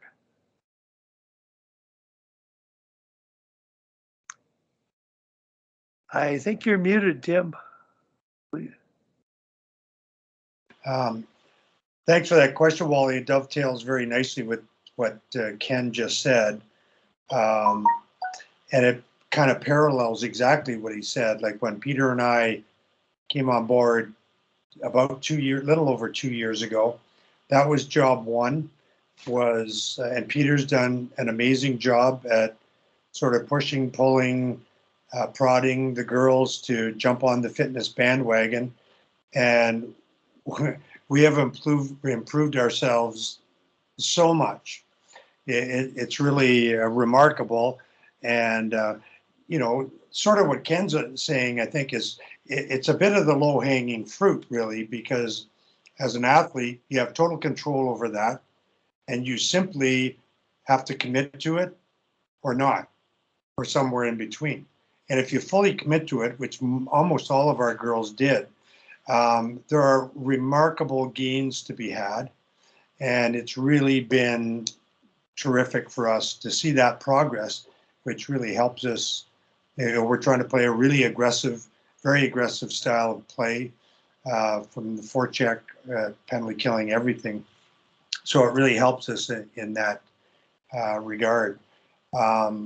Certainly hugely different challenges than in Canada or the US, as you can well imagine. Like it's really, not just money and resources from the Federation, and the Federation has been absolutely terrific in terms of spending a lot more money than they ever have in the female program in the past. And it's paid off really well. First time in the Olympics for both the female and the men's team from Denmark. So we're all excited about that.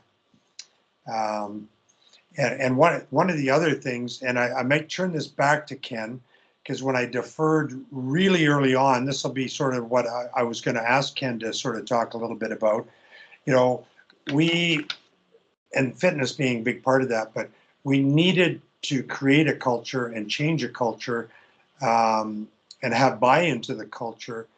And the girls have been terrific about that, not just with our fitness, our style of play, how we wanted to walk and talk as a team, how we wanted to skate and play as a team. All those things go into your culture. And if we, again, it'd be great to get Morris back on here sometime, but I always go back to the relation of his story, his experience with Pat Quinn in terms of culture being who we are and what we do.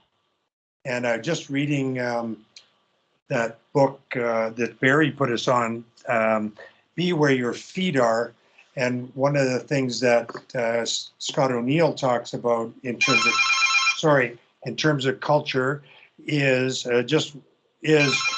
really quickly, what do you celebrate and how do you treat each other? So I wanted to ask Ken about his early days of culture development with the Arrows. I got to take this, sorry. That was a big part of the puzzle. As we started to provide more and more resources to the players, we tried to create an environment that was geared to instilling a process where they would be able to be given the resources and tools to be able to become the best possible player / athlete they could. And we also talked about it from a team perspective, what it is we wanted to be.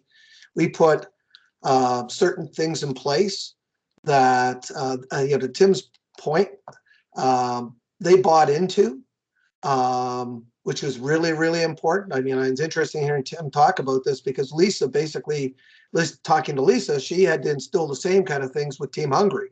When she got there, culture and other things, and Tim was right, low-hanging fruit with fitness was not an easy fix, but certainly the number one issue to address. But there was all sorts of other things that went in to establishing the kind of culture that's going to give you what we call championship team culture, giving you the best opportunity to achieve the kind of results you possibly can. So it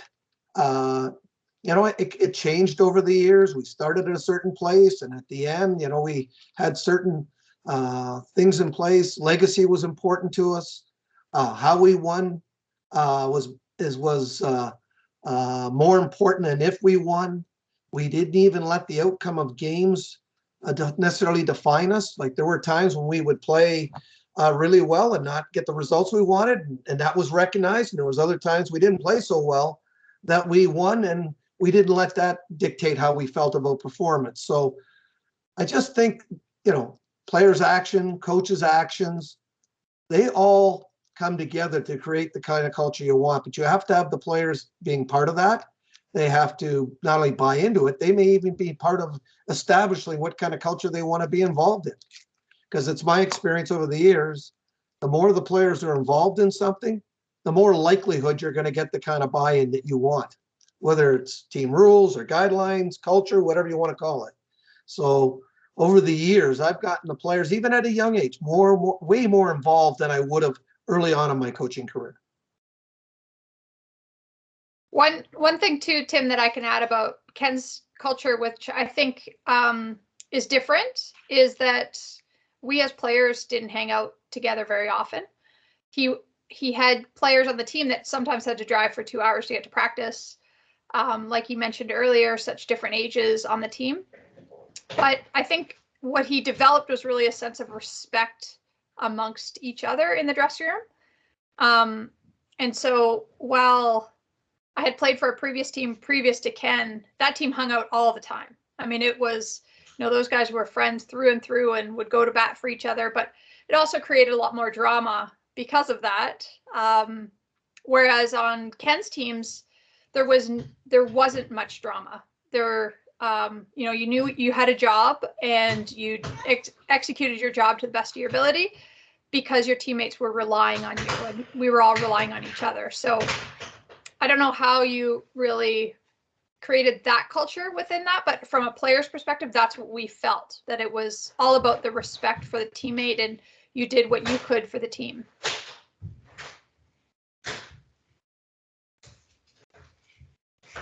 Maybe, Ken, you can talk about how you kind of created that. Through trial and error, Sammy. No, I mean, there again, I think, so part of that process is when players expressed an interest and want to get involved in your program or your team. I'd like to think I did a really good job of sitting down and letting them know what they were getting involved with. I think I did a pretty good job of letting them know what the expectations were in a lot of areas, because I didn't want any confusion down the road as to what they were getting into. So I think if you do a really good job through the front door, that enhances the opportunity once they get into your program or into your dressing room, whatever you want to call it. And then the other part of it, Sammy's right. I think that I tried, not me, our whole staff tried to our best of our ability to show players a level of respect. I mean, respect as people, respect as athletes. But also on the other side of that, what the expectations were. I mean, we were doing a good job of providing opportunities for them to improve. And the expectation is they were going to take full advantage of those opportunities. And if we didn't think so, we let them know. Another thing that later on that I did after Sammy is I used to do a goal setting session with every player that prospectively wanted to come in and play for us. And the reason I did that is I was trying to determine the reason they were playing the game. There was a lot of things in the goal setting part, but part of it was why are they playing the game? What do they hope to get out of the game? So I get a clearer understanding of what that is that they were trying to accomplish. And there's many different reasons, whether it was fun, whether it was to try and hopefully get a scholarship or a university opportunity or whatever it may be. And then we would sit down and say, okay, so this is the way the relationship's going to work. I now understand what you're trying to achieve. They align with our team goals. And every time you make a good decision, we're going to reinforce that you're making a decision that's going to give you the best opportunity of possibly getting the outcomes you want. On the other hand, when you're making a decision that we don't feel is going to help you get where you want to go, we would also do that. And it was done in a respectful manner. No yelling, no screaming. These are really good choices you're making. These aren't so. And we did other things to help too. I mean, I remember when I had a very young Sherry Piper come to join the senior team. I sent her out to work with Geraldine Haney in a gym for one session. And when Pipes came back, I said, Sherry, how was it? She said, Ken, Haney's nuts. She went at it for 2.5 hours in there. I'm like, she's a machine. And that's what I wanted her to see. You say you want to be a national team player, this is the investment you're going to have to make. So sometimes it's communication, sometimes it's getting people to demonstrate and help them see it. And I do that even with lesser skilled teams. Once I understand what they're trying to do and what they're trying to accomplish, it gives me a better opportunity to make sure not only are they moving in the right direction, but they're also enjoying what they're doing. Any particularly tough moments you remember, Ken? Yeah, I've had, over the years, because you've coached hundreds and hundreds of players, I had some players that came in and you sat down, went through the process, and they said yes to everything, but then they got into it and they would want to change the process. And you would have some real tough conversations and some tough situations. I'm stubborn-headed, so I don't give up on people easily. I'll keep going back and keep trying, but I used to also part of that process coming in, when you're making decisions that's going to hurt the team, there will be, I don't know what the right word is. I don't want to, and not threatening, but there's consequences to that. And there's also, even from a commitment perspective, everybody's going to have conflicts in life. And so are you asking me to miss something I could say yes to everybody? Or are you asking me something I can't because it's not in the team's best interest? And I used to let that guide me. So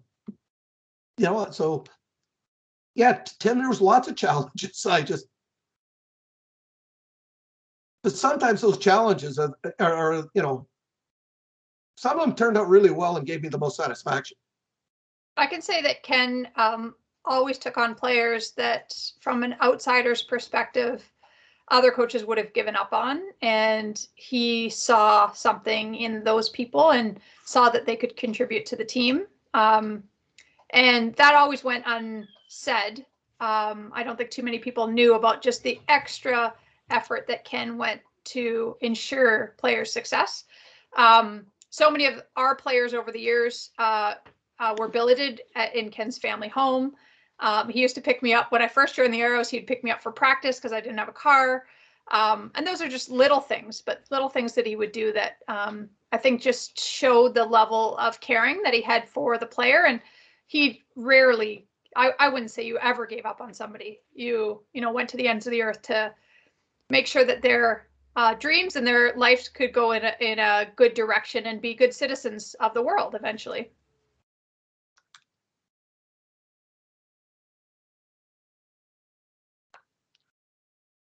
Wally, you're on mute. Dave Barrett, you got a question? Your hands up or a statement? Go ahead. Stuff here. Sorry, guys, I use MS Teams and Zoom all the time, so I'm not as familiar with this software yet.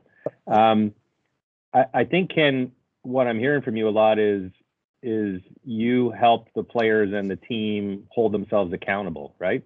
So you work with them to establish the parameters of what success means for them. And then by showing them you care, you just have frank conversations with them that say, your actions are not aligning what you told me your purpose was, and I need to hold you accountable for this. And sometimes those conversations are difficult to have, but that's the job of being a coach, right? It's and mentoring someone in that way. Is that true? It absolutely is true. I mean, one of the frustrations I had, I've watched players that they claim they're super friends, like we're so close, and yet they won't have the conversations that they need to have with each other to really show what I call true friendship. And so as a coach, there again, I think once you establish it and you get involved in it, the players get used to it. I mean, we've all coached players that you want to go down and correct something or have a conversation with you, and they've got an answer for you before you even finish talking about it. They're very defensive in mechanism, and the problem with that is I used to tell players, you're not giving yourself an opportunity. A, be confident enough in your ability to take information in And you decide, is all the information good? Is some of it good? Is all of it bad? Let it rattle around in your head and then let it go out the ear. But don't deny you that opportunity, because somebody's going to have a gem or two for you at some point. So have confidence in your ability to take the information in. We're not trying to deliver it in a hurtful fashion here. We're trying to help. And yeah, I think you can have honest discussions, and some of them may be difficult. But I think it'd be done in such a way that it, hopefully more often than not gets taken the way you hope it gets received. And even if it doesn't, I think you feel better as a coach that you haven't avoided the tough conversations, or you haven't avoided the message you have to deliver. I mean, one of the other things I tell the young coaches nowadays that I talk to out here is you also have to learn to celebrate different. You get some pretty unique people, when you've been coaching for 40, 50 years, you get some pretty unique people over those years. And I've watched some coaches get frustrated by it. And I just think that sometimes you got to learn to celebrate different, and how you're going to communicate with one may not work the same way with another one. So you got to learn your athletes and figure out the best way. And that's done through trial and error. I mean, I've had players that give it to me straight, and I've had other players that you got to be careful how you deliver the messages. But I think that's the art side of the game of coaching. I really do. I think that's the people side of the game. I think, and I think lots of times it's very underrated, because how people feel about themselves leads to all sorts of things: enjoyment, confidence, all of it. And there again, gives both them and the team the best possible opportunity to have whatever they're trying to accomplish happen. Well, I think it's the difference between coaching a team and coaching the individual players on a team. And it takes twice as much time, in my experience, to do what you're doing, because I've done it for years. And most coaches won't spend the time to do it, frankly. I mean, it's an ongoing process. I mean, look, I worked in the USA Hockey Coach Education Program for 20 years as an instructor. And then I'd go to the rink and see the guys do the same old dumb stuff we just showed them not to do. And how many coaches are the last ones in the building and the first ones to leave as soon as practice is over? I think people who coach the way you're talking about are, they're the same as elite athletes, elite coaches. You drive great results by that process, and I wish more coaches were like you.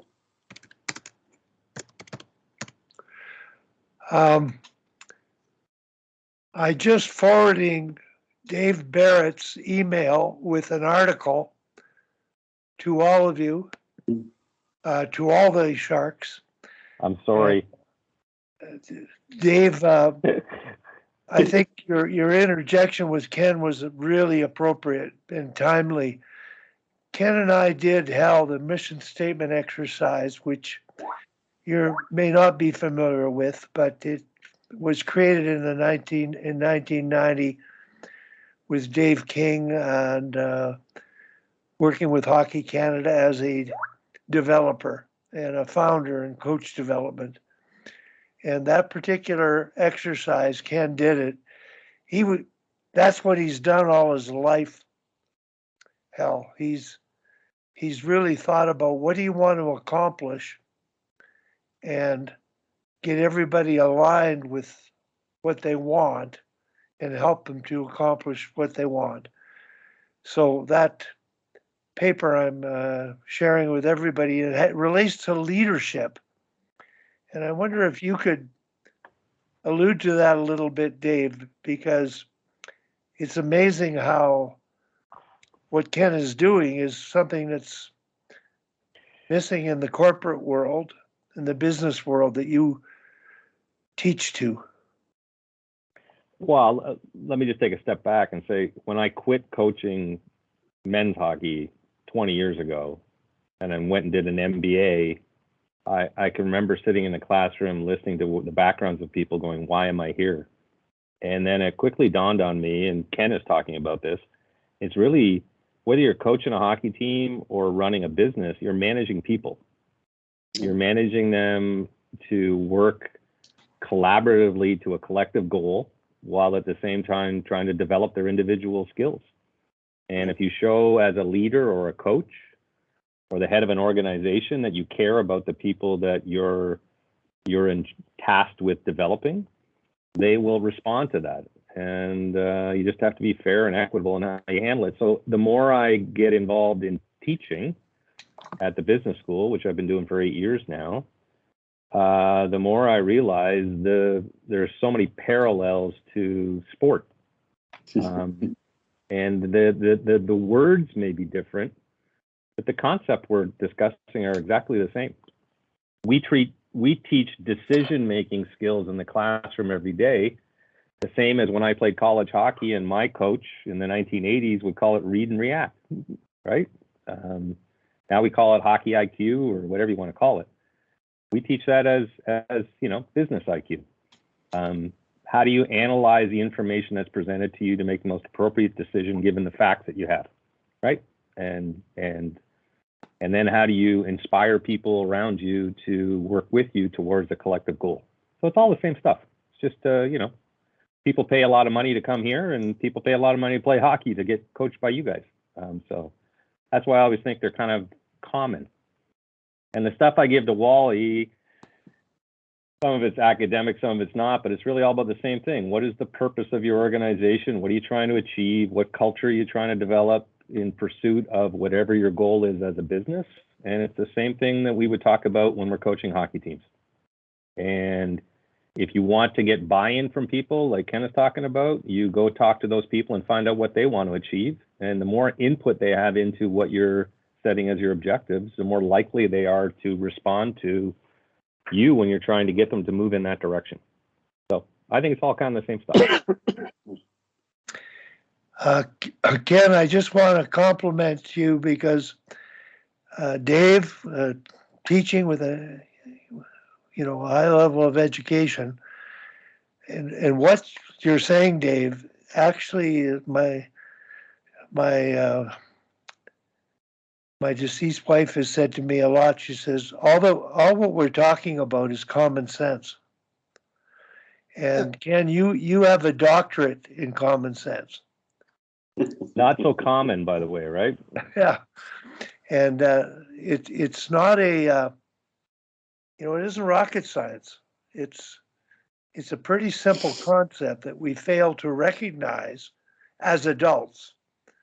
And in sports, we do more harm for kids and growth and development than good that can be done. So that's why when we talked the other day, we have to come up with a way to find out when people want to get involved in sports, are they getting in it for the right reasons versus not getting in it for the right reasons? And if we could do a better job on that, maybe we could eliminate some of the bad, not all of them, obviously, that's not practical, but eliminate a lot of the bad experiences. Yeah. I don't know how you do that, but I know that when people, because I don't do a lot of official mentoring with people call and we just, we come up, we form a relationship and they'll call me and ask me for, this scenario happened or that scenario happened. But before I determine whether I'm going to get involved with that, I make sure that the people I'm trying to interact with, that I'm pretty confident they're in it for the right reasons. And if they are, I got all the time in the world for anybody. No, you're bang on with that concept. And I'm so glad you got to do that exercise with me. Hal, I really believe, Ken, the solution, and there is a solution. It's about educating coaches when they begin coaching. Yeah. And who controls that process are the sports governing bodies. And the application of a module which only takes 40 minutes to cause coaches to think about why they're coaching, and engages parents and players are they involving their child in a sport is the best way to get people on track. Communication, which you've done clearly, but coaches need to be educated to initiate that exercise and get good at delivering it. And it slipped through the cracks, hell, in the 90s with Hockey Canada taking over the CAHA, Canadian Amateur Hockey Association. And it's the USA Hockey is, I'm not sure that they're familiar with it, but I'm dedicating this particular every Thursday to the good of the game, which is essentially the way to try to accomplish that is doing things the right way and educating coaches to do things the right way. Oh. And it can be done, it can be taught, and coaches can develop that skill. Al, you've applied the exercise in your community. I don't know if you've revisited it yet because you've been halfway through the season, but maybe you could comment on your influence and with that, your experience with that, and now in your role leading in your association. Yeah, it's so actually, Wally, I was thinking that while we were just talking about that it's time to revisit it. I had it open in front of me here. So, yeah, we did that with, so I did it with my team this year at the 10U level. It was a brand new group of people coming into a new association. You know, I think there was one family that I knew from a previous team, but yeah, we, with Wally's help, went through the mission exercise, and it was really, really helpful. I was just looking it over while we were talking here, and I think we're bang on point. Haven't looked at it here now in a month or two, but you know, we're well on track. It's been an extremely positive experience. One that I was a little bit leery of because for those that are familiar in the States, or at least in Massachusetts, there's sort of two hockey systems, I guess, in the youth world. There's like the town nonprofit associations, and there's club hockey. So this is my first year getting into that club hockey world, and I was a little bit nervous about it, to be honest with you, because I've heard a lot of horror stories. But it's been nothing but a great experience. And I think a big part of why that is that we actually sat the parents down and had these conversations at the start of the year. You know, and we've stayed, you know, we have stayed true to it with the kids as well as the parents. And, you know, from what I understand, I know the club the ownership just did a round of meetings with parents, and supposedly the feedback was excellent. So, you know, people are happy, and it's been good. And I think we're one of the few teams at that organization where that's the case. So it's usually helpful.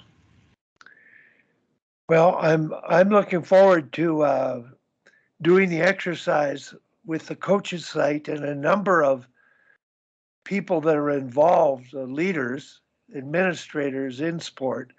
The coaches site has a very large audience, and I've made contact with them through Mike Benelli, who's in Pennsylvania and really closely involved in the development of coaches. He's got an interesting title. It's just to do with making the game better and making coaches better. But hopefully that's another step in getting it out to a broader audience. But the bottom line is the sports governing bodies do have the authority and the power to implement a tool. And it slipped through the cracks in 1990 with Hockey Canada, and possibly they can reconsider its application. Things almost have to get bad enough before anybody can do anything, and possibly now they're so bad they don't even know what to do. So anyway, that's all we've been working on. And Ken, I'm so thankful that you could come on and join us. It's been over a 2-hour session. Hal, welcome to. Thank you. I hope you can send me that that thing you guys were just talking about. Yeah, I sent it to Dave. I didn't CC the Skype people. Okay. So I'm gonna do that as soon as we close off here. But awesome. And Wally, not to, I mean, I've loved this, and I hope I can come back and be part of the Thursdays and listen to you guys and It's great to hear different things going on to different things, but I have a call at 1 o'clock with the Ryerson leadership group. So, Okay. At Ryerson University, for the guys in the States may not know, but it's, we play out of old Maple Leaf Gardens that we were fortunate enough to get the building after the Leafs went down and built their new building. So anyways, they pay some of my bills, so I have to make sure I'm there for 1 o'clock. Okay. You take care. I want to thank everybody for being on today. Thank you. Al, welcome back. And call me anytime, Al. Talk hockey. I'd love to find out about how your experience is going and the transition from, I guess, what I would call community to club, which is privately, I believe, directed privately rather than through community. So long to everybody. Thanks, Hal. And I don't know, I don't think Tom stayed on this call, but we'll see that, make sure he gets involved again, Al, when you are on. Okay. So long, everybody.